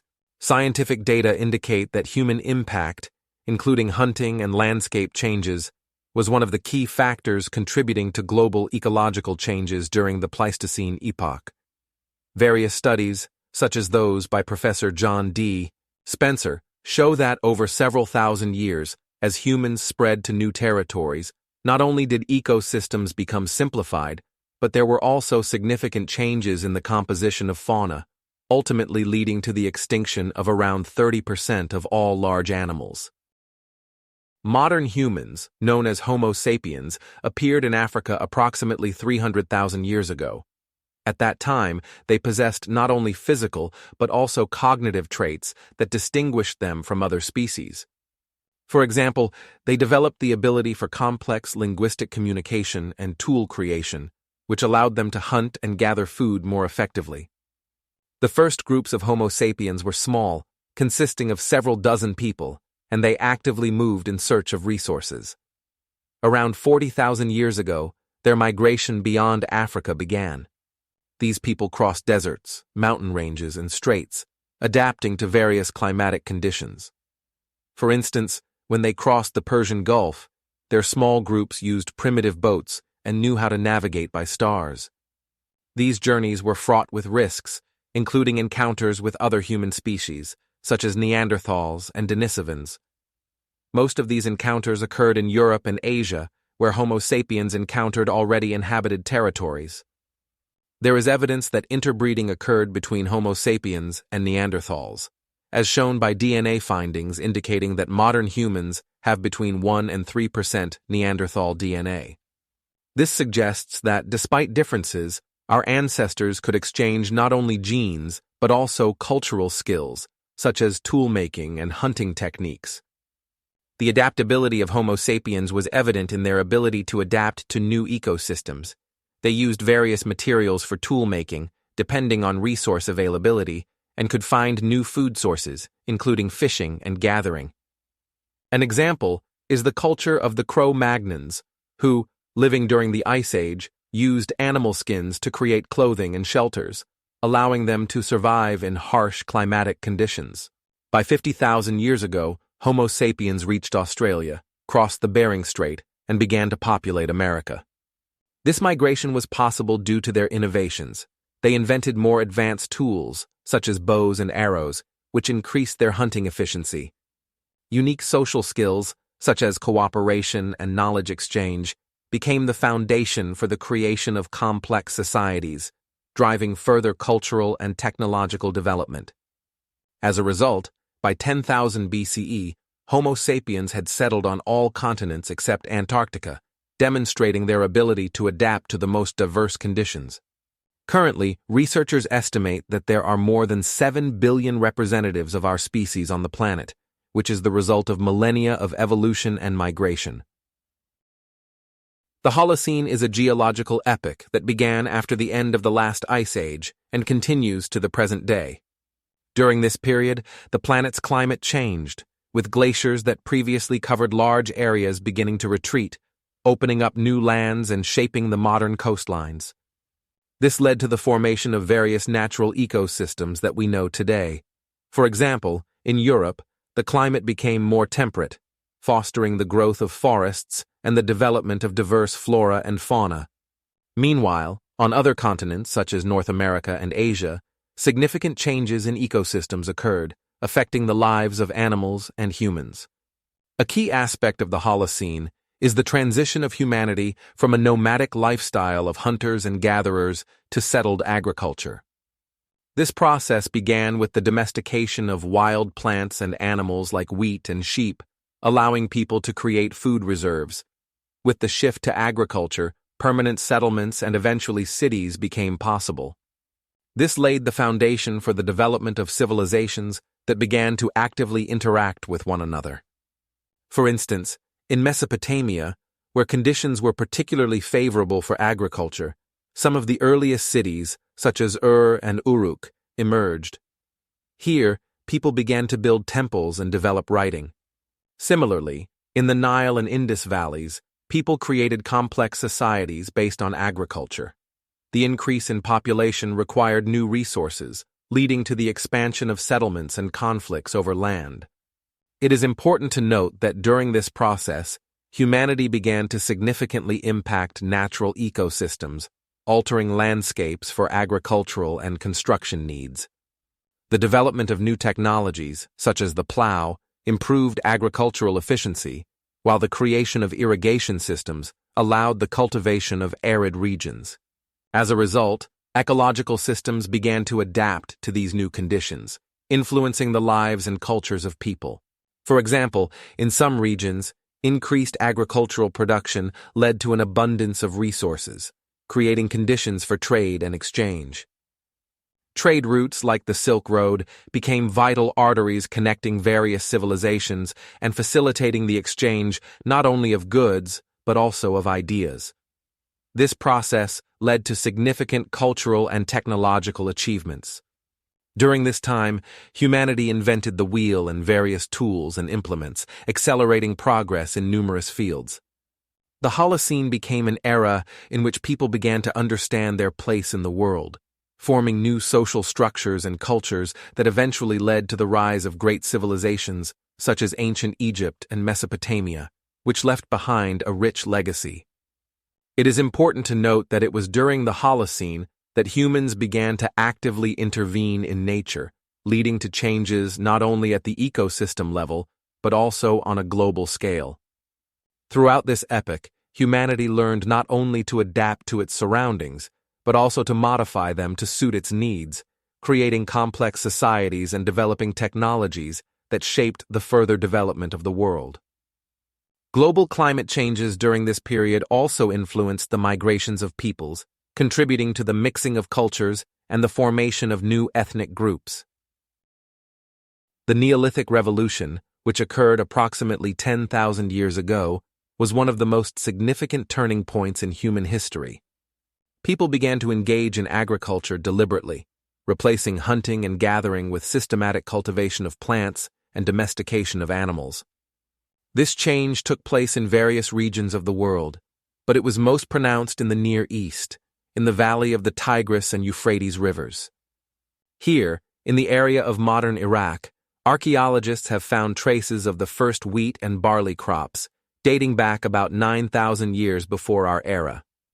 These crops became the basis for future agricultural economies.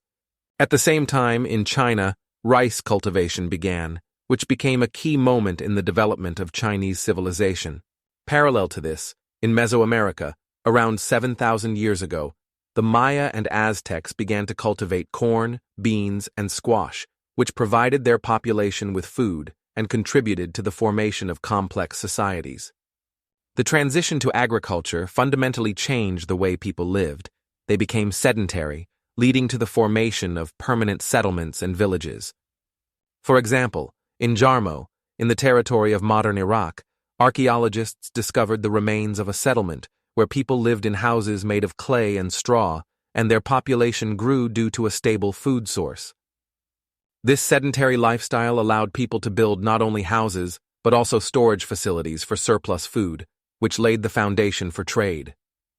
With the growth of the population, there was a need for social organization, and leaders and elders emerged who managed resources and distributed duties. As a result of the formation of an agricultural society, new social strata appeared, such as landowners and workers, leading to the complexity of the social structure. In Egypt, for example, around 4,000 years before our era, the first states emerged, where pharaohs controlled agriculture and the distribution of resources. Agriculture became the basis for the development of cities, the appearance of writing and trade, which in turn contributed to cultural exchange and technological achievements. These changes opened a new stage in human history, when people began not just to survive, but to build societies capable of complex interaction and development. The first agricultural cultures not only provided people with food, but also became the basis for the formation of civilizations that later left a significant mark on world history. As a result of these changes in different parts of the world, such as Mesopotamia, China, and Mesoamerica, powerful civilizations emerged, which became the foundation for the modern world. It is important to note that the Neolithic Revolution did not occur instantaneously. It was a long process that lasted for thousands of years, but it was this process that laid the foundation for future generations who changed the course of history. The Holocene climatic optimum, which lasted approximately from 9 to 6,000 years ago, was a period when global temperatures were several degrees higher than today, creating favorable conditions for life. During this time, northern Africa, instead of being a lifeless desert, was thriving savannas with lakes filled with fresh water. Scholars like Gerald H. Dodge from Brown University note that the presence of water bodies facilitated the development of ecosystems where various animals and plants thrived, leading to an increase in population. Scientific research shows that around 6,000 years ago, the Sahara was home to numerous wild grasses and shrubs, as well as various wild animals such as antelopes and elephants. The wetter climate also encouraged human migration, as people sought more fertile lands for agriculture. In this period, for example, the first farmers appeared in the Near East, beginning to cultivate barley and wheat, which became the foundation for future civilizations. This climate change also affected northern Europe and the Arctic, where temperatures were significantly higher than today. For instance, Vikings could have established settlements further north, where agriculture became possible due to warmer conditions. Research indicates that during this period, Europe's population significantly increased, leading to the formation of more complex social structures and interactions between different groups. In Asia, the favorable climate facilitated the spread of rice cultivation, which also served as a catalyst for population growth and the formation of the first cities.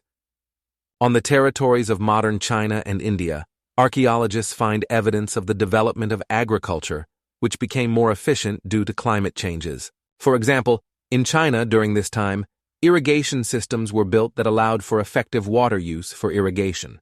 Moreover, archaeologists discovered that during this period, trade networks were developing, connecting different regions and facilitating the exchange of ideas and technologies. In Mesoamerica, according to research such as that by Dr. Elizabeth Bennett from Harvard University, climatic conditions favored the development of agriculture, which later led to the emergence of civilizations such as the Olmecs and the Maya. These peoples began to build complex architectural structures, such as the pyramids in Teotihuacan, which became symbols of their cultural and technological advancement. The Holocene climatic optimum was not only a period of temperature increase, but also a time when humanity began to explore new horizons, creating civilizations that left their mark on history. This period saw the first evidence of social structures, trade, and exchange, which also laid the foundation for further human development. For example, during this time in Mesopotamia, the first city-states like Ur and Uruk emerged, becoming centers of trade and culture. The Anthropocene is a concept that denotes a new geological epoch, in which human activity has become the dominant factor shaping Earth's ecosystems and geological processes. This term underscores that human activity has reached such scales that its impact on the planet is comparable to the natural forces that have shaped landscapes and climate over centuries.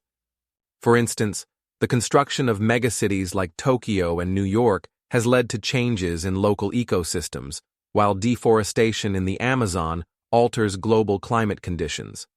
Humanity, for the first time in Earth's history, has the ability to significantly alter the chemical composition of the atmosphere. Emissions from burning fossil fuels have increased the concentration of carbon dioxide in the atmosphere to levels not seen in the last several million years. This change is leading to global warming and climate change, which could have irreversible consequences for life on Earth. Furthermore, human activities such as mining, moving vast quantities of rock, and even creating new land through drainage of wetlands and riverbeds disrupt natural biogeochemical cycles. For example, agriculture and industrial livestock farming have significantly increased methane levels, which is several times more effective than carbon dioxide in trapping heat. This methane also enters the atmosphere as a result of the decomposition of organic matter in landfills. Studies show that human activities affect more than 90% of all ecosystems on the planet, threatening not only biodiversity, but also the resilience of ecosystems. Therefore, the Anthropocene is not just a new epoch, but a time when a conscious being has become the primary factor altering the planet's appearance and its future. The concept of the Anthropocene implies that we must recognize our responsibility for our planet, consciously managing its resources and our impact on the environment. Studies show that the acidity of oceans has increased by 30% since the start of the Industrial Revolution, which is having a destructive impact on marine ecosystems such as coral reefs, which have already begun to massively collapse. Analysis of data on the rate of species extinction shows that extinction is currently occurring 1,000 times faster than in previous geological epochs, threatening the resilience of ecosystems and the survival of many species. The Industrial Revolution, which began in the late 18th century in Britain, marked a fundamental turning point in human history. Natural resources accumulated over millions of years, coal, oil, and gas, began to be actively used for energy production. The 18th century saw the appearance of the first steam engines, developed by engineers such as James Watt, who in 1765 improved the steam engine, significantly increasing its efficiency. This invention led to the construction of factories where steam engines replaced manual labor, becoming the basis for mass production. By the 1830s, Britain had over 1,000 factories producing textiles, metal, and other goods. Railways, first introduced in 1820, revolutionized the transportation of goods and people. The first public railway, Stockbridge and Manchester, began operating in 1831 and reduced travel time between cities to a few hours. Steamships like the Clermont and the Savannah began to navigate rivers and oceans, opening new horizons for international trade.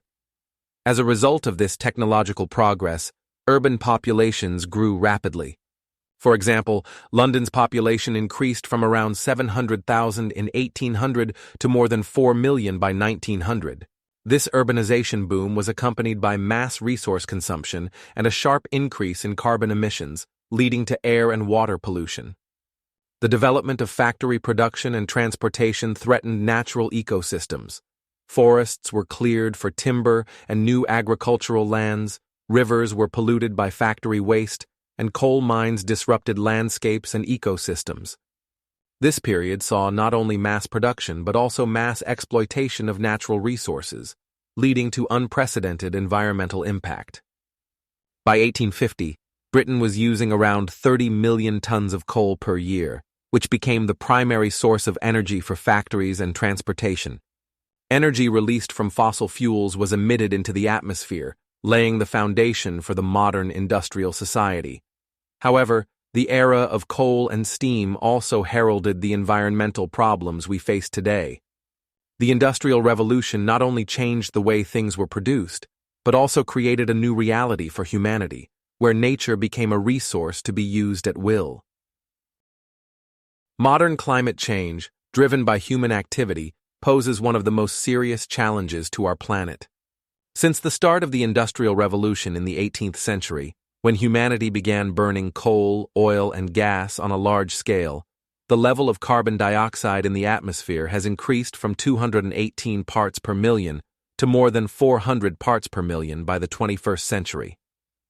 This rapid rise in greenhouse gases, such as carbon dioxide, methane, and nitrous oxide, leads to the trapping of a significant portion of solar heat in the atmosphere.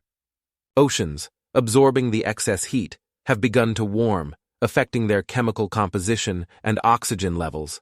According to data from the Intergovernmental Panel on Climate Change, oceans have absorbed more than 90% of the excess heat, leading to an increase in the average ocean temperature by 1 degree Celsius since the beginning of the 20th century. Meanwhile, glaciers and polar ice caps, such as the Greenland ice sheet, are losing mass at a rate of around 300 billion tons of ice per year, contributing to the rise in global sea levels. Since the 21st century, sea levels have been rising by approximately 3 millimeters per year, posing a threat to coastal areas and island nations such as the Maldives and Tokyo, where flooding and coastal erosion are already occurring. Climate change also disrupts weather systems. The increase in the intensity and frequency of hurricanes, such as Hurricane Katrina in 2005, which claimed the lives of more than 1,800 people and caused damage totaling more than $180 billion, is a direct consequence of the rising ocean temperatures. Heat waves have become more frequent and prolonged, as seen in Europe in 2010 when temperatures exceeded 40 degrees Celsius. Droughts, such as those affecting California from 2013 to 2018, lead to water scarcity, negatively impacting agriculture and ecosystems. Changes in seasonal cycles, such as the earlier blooming of plants and bird migration, affect ecosystems and human communities, creating imbalances that could lead to mass species extinction. All these factors demonstrate how the planet's energy balance has been disrupted and how it impacts life on Earth.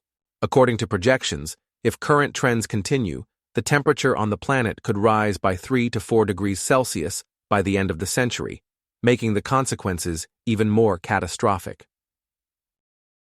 In the contemporary era, mass species extinction is occurring at an unprecedented speed, significantly exceeding the natural background level. Studies show that the current extinction is primarily caused by human actions, rather than natural catastrophes as in the past. For instance, according to scientists from the International Union for Conservation of Nature, more than 50 species of mammals disappeared in the 20th century, and this number continues to rise.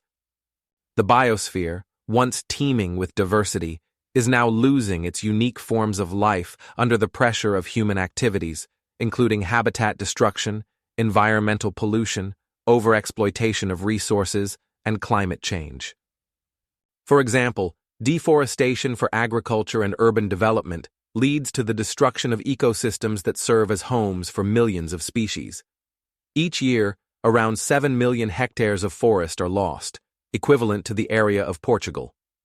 Ocean pollution, caused by plastic waste and chemical discharges, destroys marine ecosystems. Research shows that over 100 million marine animals die each year due to pollution. Overfishing also plays a crucial role. Experts estimate that around 30% of fish stocks are on the brink of collapse. The introduction of invasive species, such as the fire ant and the cane toad, further damages local ecosystems by displacing native species and disrupting the natural balance. Climate change, particularly temperature rise and changes in rainfall patterns, leads to the loss of habitats and changes in animal migration routes. For example, in the Arctic, the melting of ice threatens the survival of polar bears and seals, which depend on sea ice for hunting and reproduction. Unlike past mass extinctions caused by events like asteroid impacts or volcanic activity, the current extinction is a result of the actions of a single species, humans. This process threatens not only individual species, but the planet as a whole, as the loss of biological diversity can lead to the collapse of ecosystems that support life on Earth. It is important to understand that the consequences of this mass extinction can be irreversible, as some species may disappear forever without the possibility of recovery.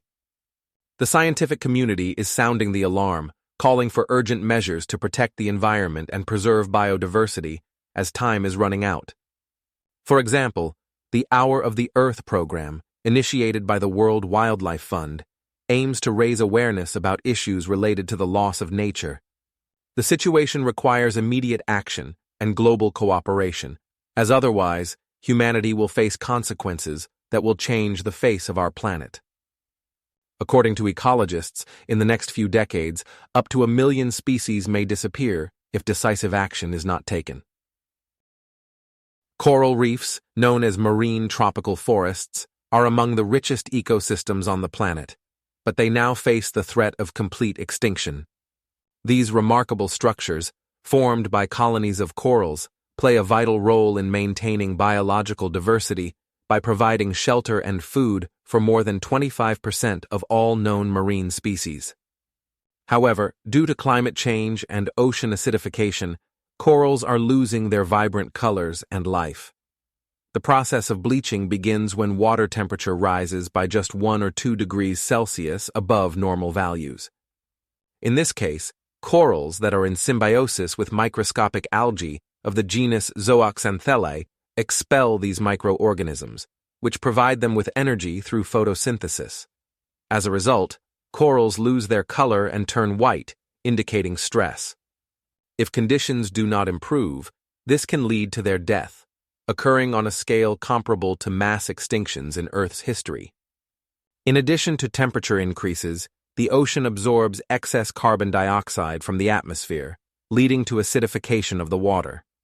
According to the National Oceanic and Atmospheric Administration of the United States, the pH of oceans has dropped by 30% since the beginning of the Industrial Revolution, making it difficult for corals to form calcium carbonate skeletons necessary for their growth and recovery. This creates a vicious cycle. The more carbon dioxide the ocean absorbs, the harder it is for corals to survive.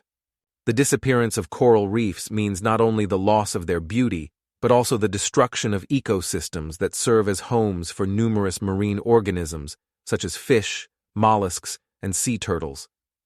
Research shows that more than 7,000 species of fish depend on coral reefs for reproduction and feeding.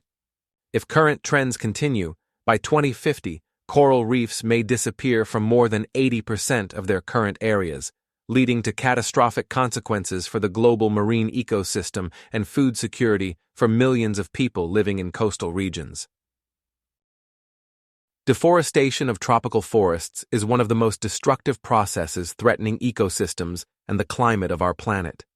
Each year, more than 12 million hectares of forest are cut down, an area comparable to the size of Greece. These forests, which are home to more than 50% of all animal and plant species on Earth, are converted into agricultural land, pastures, plantations, mines, and roads, leading to the destruction of unique ecosystems.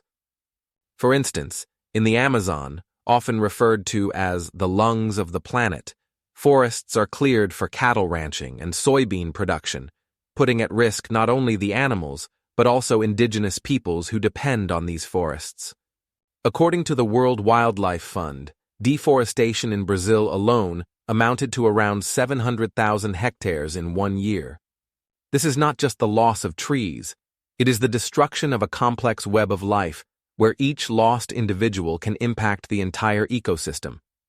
The loss of tropical forests results in a loss of biodiversity.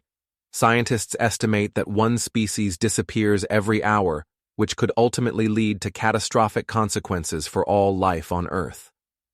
Soil erosion becomes another serious problem, as tree roots hold the soil in place, preventing it from being washed away. After deforestation, the soil loses its structure, leading to its depletion and reduced crop yields. Changes in local climate also become apparent. Forests regulate air temperature and humidity, and their disappearance leads to increased temperatures in regions, turning them into lifeless wastelands. Disruption of the water cycle is another grim reality. tropical forests play a crucial role in maintaining rainfall levels and providing drinking water for local residents. Their clearance reduces the soil's ability to retain moisture, leading to droughts and water shortages. Finally, tropical forests absorb a vast amount of carbon dioxide, and their destruction exacerbates the problem of climate change. For example, a study in 2009 showed that tropical forests absorb around 3 billion tons of carbon dioxide per year. By destroying these lungs of the planet, we are not just losing biodiversity, we are putting the future of humanity at risk. Anthropogenic landscape refers to territories where natural ecosystems have been transformed or significantly altered by human activity. These landscapes are occupying an increasingly large portion of Earth's surface, shaping a new face of the planet. As a result of mass urbanization, agriculture, and infrastructure development, natural environments that once served as homes for numerous species are fragmented and transformed. For instance, in the 20th century, the area devoted to agricultural lands increased by more than 30%, leading to a significant reduction in natural forest and pasture areas. Under such conditions, ecosystems become more vulnerable, and new artificial environments emerge. These changes create various ecological conditions, to which some species can adapt while others face the risk of extinction. Many plants and animals adapt to urban conditions, but as practice shows, not all species are capable of doing so. For example, in urban environments, pigeons and sparrows thrive, finding food and shelter in human-altered landscapes. Meanwhile, many other species lose their natural habitats and, consequently, face the threat of extinction. According to the World Wildlife Fund, approximately 1 million animal and plant species are threatened with extinction in the coming decades due to anthropogenic impact on nature. These changes do not pass without consequences. They disrupt the balance in ecosystems. For example, the disappearance of one species can affect the entire food chain and trigger cascading effects in the ecosystem. Nature adjusts to new conditions, but the speed of changes caused by human activity often exceeds the ecosystem's ability to adapt. This leads to many species not being able to adjust to the new realities and disappearing from the face of the earth. As a result of the formation of anthropogenic landscapes, we observe that familiar ecosystems are losing their diversity and becoming increasingly unstable. For example, deforestation for agriculture not only leads to the loss of trees, but also of unique fauna species that inhabit these forests. Agriculture requires significant resources, leading to soil depletion and the destruction of natural biomes. In cities, concrete jungles displace natural ecosystems and alter climatic conditions. Consequently, an increasing number of territories become unsuitable for the survival of many species. This results in anthropogenic landscapes becoming the primary habitat for humans, not for wild nature. Climate change is also linked to anthropogenic landscapes, as they affect the carbon balance and local climate. For example, global warming alters the conditions under which plants grow and animals live, further exacerbating the problem of species extinction. Research shows that changes in land use can disrupt animal migration routes, making their survival even more challenging. Ultimately, we are faced with the necessity to recognize that the world around us is not only shaped by natural processes, but also by our activities that change it forever. Preserving the remaining natural ecosystems becomes critically important for the future of the planet, as anthropogenic landscapes cannot fully replace natural habitats. Urban ecosystems represent a new type of habitat formed at the intersection of nature and humanity, where asphalt, concrete, and glass create unique ecological conditions. These artificial landscapes form so-called heat islands, where temperatures can be several degrees higher than in the surrounding area. For example, in the centers of megacities like Tokyo or New York, temperatures rise by 2 to 3 degrees, due not only to high levels of construction, but also to vehicular traffic, which emits heat and pollutants. The altered hydrological regime in cities also plays a significant role in shaping urban ecosystems. Rainwater runs off sidewalks and roads, unable to infiltrate the soil, leading to the formation of puddles and flooding on streets. In such conditions, the unique composition of soils, often enriched with construction waste and pollutants, becomes a habitat for many species. Urban pigeons, sparrows, and rats have adapted to life alongside humans, utilizing their resources for survival. Foxes and raccoons, previously distant from urban environments, are now actively colonizing suburban areas, where they find food, including from trash cans. In urban conditions, not only the number of adapted animals but also plants is growing, such as wildflowers and grasses that colonize cracks in asphalt and abandoned lots. Studies show that such plants can grow in conditions previously considered too harsh for life. Urban ecosystems become a kind of laboratory for evolution, where organisms adapt to new conditions at an accelerated pace. Over the past decades, scientists have observed the emergence of new species adapted to urban life, demonstrating that evolution does not stop, even in close interaction with humans. For instance, in some cities, the size of sparrow individuals has increased, linked to changes in their diet and access to more food. Urban ecology not only changes species, but also creates new ecological niches that did not previously exist. Scientists emphasize that this process involves complex interactions between biology and sociology, making urban life a unique field for research. As a result, cities become not only cultural and economic centers, but also new biosystems where continuous interaction between humans and nature takes place. In such conditions, where life adapts to artificial environments, new, previously non-existent ecosystems emerge, highlighting the dynamism of natural processes. The movement for nature conservation began to gain momentum in the mid-20th century, as environmental issues such as pollution and deforestation became apparent. In 1940, the World Wildlife Fund was established, becoming one of the first international organizations dedicated to protecting nature. This movement led to the creation of numerous protected areas around the world, including national parks and reserves that serve as sanctuaries for endangered species and unique ecosystems.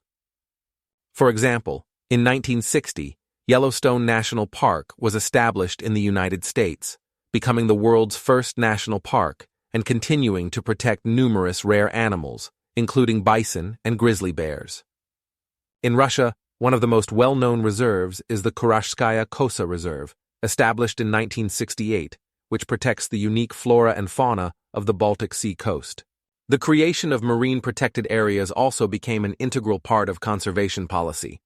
In 1982, the Convention on the Protection of the Marine Environment of the Black Sea from Pollution was adopted, aimed at preserving marine ecosystems and biodiversity. As awareness of the value of wild nature grew, efforts were made to restore degraded landscapes. In 1998, a project to restore the ecosystem of wetlands in the Netherlands was launched, not only restoring natural habitats, but also helping to return species like the black stork to these lands. The reintroduction of species that had disappeared in the wild became an important part of the conservation strategy. For example, in 1995, gray wolves were reintroduced in Scotland, helping to restore the balance in the ecosystem. The creation of ecological corridors between fragmented habitats also became a significant step in preserving biodiversity. For example, in 1992, the Wild Nature Corridor was created in the United States, connecting various ecosystems and allowing animals to safely migrate between them. These efforts highlight humanity's desire to find a balance between development and the preservation of Earth's natural heritage. It is worth noting that in 1999, the United Nations declared May 22nd as the World Day for Biological Diversity, serving as an additional incentive for countries around the world to take measures to protect nature. Sustainable development is a concept that aims to achieve harmony between the needs of modern society and the planet's ability to meet these needs without harming future generations. The core idea is that resources should be used at a rate that does not exceed their natural regeneration. For instance, fishing should be conducted with consideration for natural fish populations to prevent their depletion, and agriculture should account for soil growth and regeneration cycles. humanity should produce waste in quantities that ecosystems can process. This implies minimizing the use of non-renewable resources, such as fossil fuels, and maximizing the use of renewable sources like solar and wind energy. Sustainable development requires a balance between economic, social, and environmental aspects. For example, infrastructure development should consider not only economic benefits, but also social consequences, such as access to education and healthcare, and the impact on the environment. In this context, the example of Scandinavian countries, which actively incorporate sustainable development principles into their policies, is notable. Sweden, for instance, aims to become the first country in the world to completely phase out fossil fuels by 2018. This requires not only technological changes, but also a shift in public consciousness, where each citizen's contribution to environmental preservation is valued. The principle of zero waste is becoming increasingly common in cities, where waste is recycled and reused, illustrating a move towards a more sustainable consumption model. Adopting sustainable development as a fundamental principle in policy and economics can prevent numerous problems related to climate change, pollution, and biodiversity loss. For example, in 1993, the Convention on Biological Diversity was signed, emphasizing the importance of preserving all forms of life on the planet.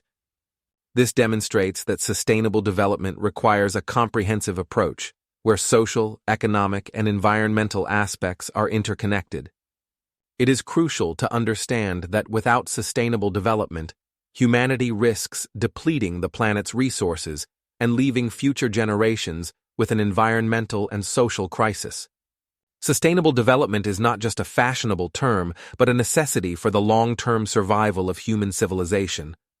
In 2000, the European Union adopted a strategy for sustainable development, setting goals to improve the quality of life, reduce carbon emissions, and protect ecosystems. Ultimately, sustainable development becomes not only a necessity, but also an opportunity to create a society where the economy, ecology, and social aspects are in harmony. Sustainable development implies that we must use resources more efficiently to meet the needs of a growing population, which is projected to reach 9 billion by 2030, requiring significant changes in our approach to resources and the environment. The shift to renewable energy sources has become not just a trend, but a genuine energy revolution, encompassing the entire world. According to the International Energy Agency, in 2020, more than 20% of global electricity production came from renewable sources. Social changes related to the abandonment of fossil fuels are becoming evident in every corner of the planet. Solar panels can now be seen on the roofs of homes, from small cottages to large commercial buildings. For instance, in Germany, where solar technologies are actively developing, in 2019, more than 6 million homes used solar panels, allowing the country to generate around 22% of its electricity from the sun. Wind turbines installed on hills and at sea have become symbols of a new approach to energy. In the United States in 2020, the capacity of wind installations exceeded 140 gigawatts, which is more than 20% of the country's total electricity production. Geothermal stations, utilizing the heat of the earth, demonstrate their effectiveness in countries like Iceland, where geothermal energy meets more than 80% of the country's heating and hot water needs. This transition to renewable energy significantly reduces greenhouse gas emissions. According to the World Health Organization, transitioning to clean energy sources can help prevent up to 7 million premature deaths related to air pollution. Renewable energy also contributes to the creation of new jobs. According to the International Labour Organization, by 2030, the renewable energy sector will create more than 24 million jobs. Additionally, new technologies related to solar and wind installations are developing every year, bringing innovations to the production of batteries and energy storage systems.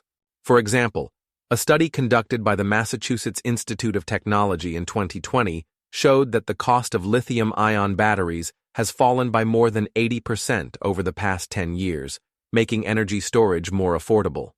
All this allows humanity to meet its energy needs without depleting the planet's resources and disrupting its climate balance. With the transition to renewable energy sources, we not only reduce dependence on fossil fuels, but also open new horizons for economic growth and technological achievements. As of 2020, more than 100 countries worldwide have already implemented laws supporting renewable energy, making this process widespread and global. Restoration of ecosystems and the rewilding movement are becoming increasingly relevant in our world, where humans leave a significant footprint on natural landscapes. These efforts are aimed at returning degraded lands to their natural states and functions. For instance, abandoned agricultural lands, once subjected to intensive farming, are beginning to recover. They are now covered in thickets of grass, shrubs, and trees, contributing to the restoration of local flora and fauna. In Europe, particularly, such projects are being implemented under the Wild Europe initiative, where unused agricultural lands are transformed into biologically diverse ecosystems.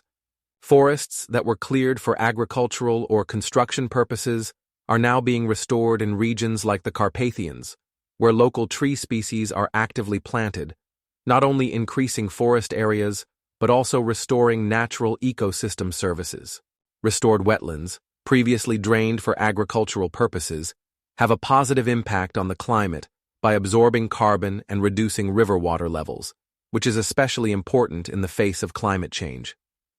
The reintroduction of key species, such as large herbivores like bison in Poland and beavers in Scotland, plays a crucial role in these processes.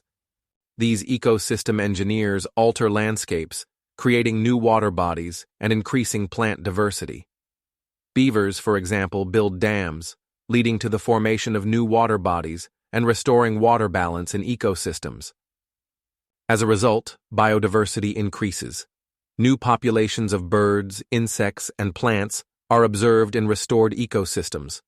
Projects to restore ecosystems also help combat climate change, as expanded forests and wetlands can absorb significant amounts of carbon. Restoring ecosystems not only creates new opportunities for ecotourism, but also helps preserve traditional local knowledge and practices, making these efforts even more significant. In Sweden, for example, old pastures are being revived, attracting tourists and researchers interested in biodiversity and sustainable development. An important aspect of such projects is that they help reduce the risk of floods and erosion, creating a more resilient and healthy habitat for many species. For instance, in the Netherlands, floodplain forests are being restored, significantly reducing the risk of flooding in nearby settlements. It is worth noting that ecosystem restoration is not limited to Europe, but is also happening in other parts of the world. In New Zealand, local forests are being actively restored through the planting of native tree species, contributing to the recovery of unique flora and fauna, including endangered species like the kiwi. In Brazil, projects to restore Amazonian forests involve planting millions of trees, helping not only to preserve biodiversity, but also to combat global warming. Ecosystem restoration is not just a trendy term.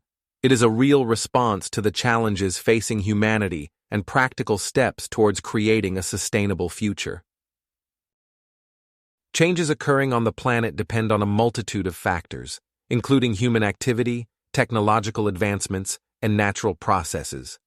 Humanity stands at a crossroads, where each decision can dramatically alter the course of Earth's development. For instance, in the 20th century, as industrialization grew, the level of carbon dioxide in the atmosphere increased from approximately 350 parts per million to over 400 parts per million by the year 2020. This phenomenon acted as a catalyst for climate change, which is already evident in the form of extreme weather conditions, rising sea levels, and the disappearance of many species. One possible solution is the transition to sustainable energy sources. According to the International Energy Agency, by the year 2020, renewable energy sources accounted for around 27% of the global energy balance.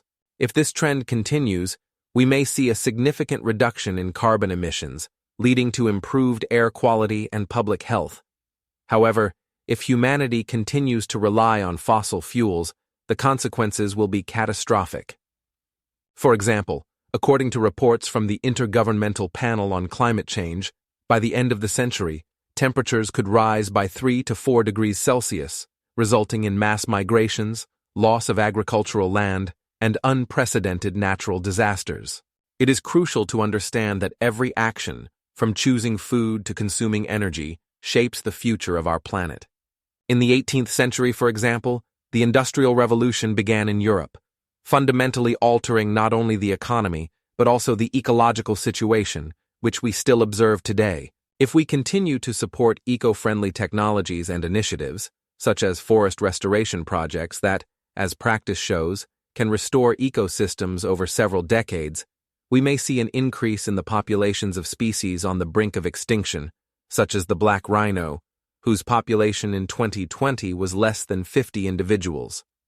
On the other hand, neglecting environmental norms and ignoring scientific research can lead to the complete destruction of entire ecosystems, as seen in the case of coral reefs, which are losing their vibrancy and dying due to increased water temperature and ocean acidity.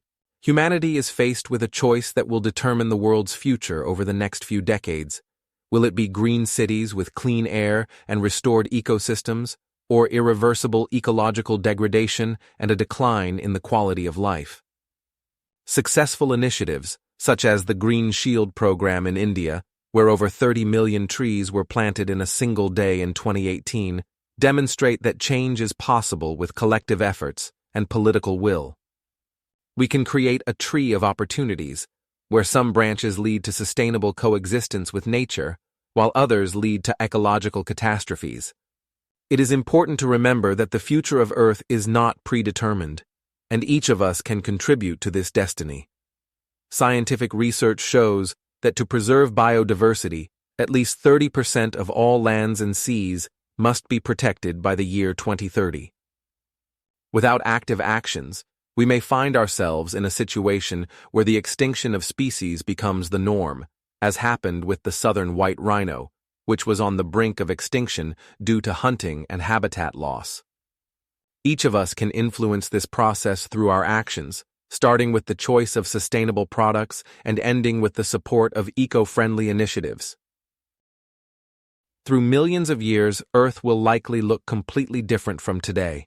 The drift of continents will continue, and geological processes that have been ongoing for billions of years will shape a new face of the planet.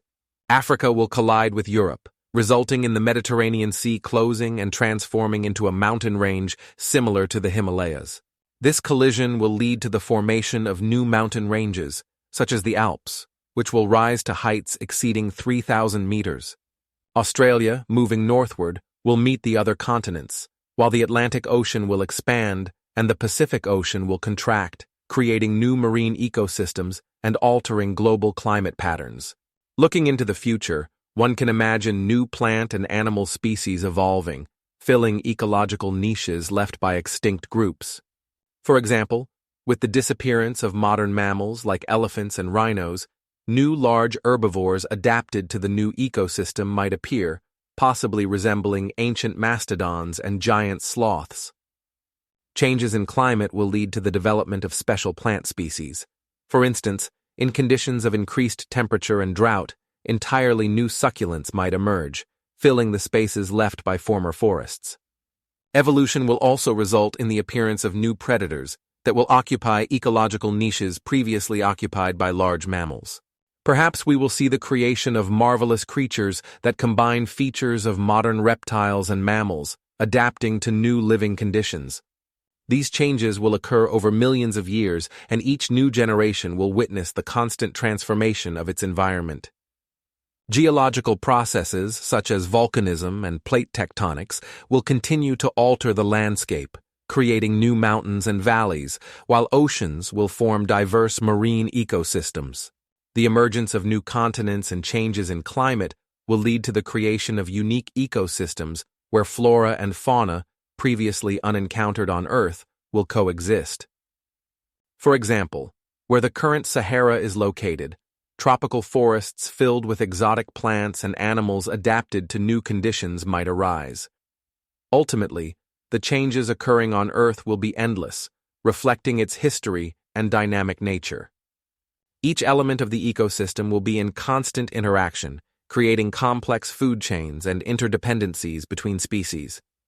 Earth will undergo numerous changes, from sea level to climate, and this will happen regardless of humanity's fate.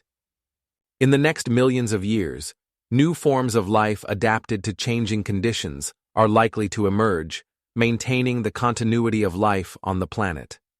For instance, in some regions currently experiencing glaciation, tropical forests might arise, further emphasizing how quickly the climate can change. Over time, new species will evolve to cope with the challenges posed by their environment, and life on Earth will continue in various forms. Scientific research shows that over the past 100 million years, Earth has experienced several major climate changes that have led to the extinction and emergence of new species, and this process is likely to continue in the future. In several billion years, the Sun will exhaust its hydrogen reserves in its core, leading to a significant change in its state and lifespan. Currently, the Sun is in the main sequence phase, where it has been burning hydrogen for over 4.5 billion years, converting it into helium. When the hydrogen in the core runs out, thermonuclear reactions will begin to slow down, causing the core to contract under the influence of gravity. This contraction will increase the temperature, leading to the expansion of the outer layers of the star.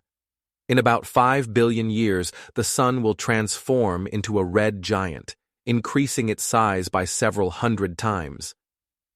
At this point, its diameter will reach approximately 1,400,000 kilometers, making it capable of engulfing nearby planets, including Mercury and Venus, while Earth will be on the brink of being engulfed.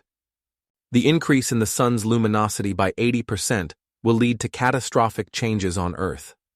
Oceans will begin to evaporate. The atmosphere will be destroyed under the influence of intense ultraviolet radiation, and the planet will turn into a scorching desert, similar to modern Venus. Temperatures on the surface may reach over 1,000 degrees Celsius, destroying all forms of life. Even if Earth is not directly engulfed by the Sun, all life on it will perish long before the star reaches its orbit. This process is not just a natural part of the cosmic cycle, in which stars are born, live, and die. Ultimately, after the red giant phase, the Sun will shed its outer layers, forming a planetary nebula, and its core will become a white dwarf, which will gradually cool and fade over the course of billions of years. This white dwarf, with a diameter of about 10,000 kilometers, will remain at the center of the nebula, while the surrounding gas clouds will serve as the basis for the formation of new stars and planets. Thus, even in its final catastrophic moment, the Sun will become part of a new cycle of creation in the cosmos. I'm sorry, but I can't assist with that request.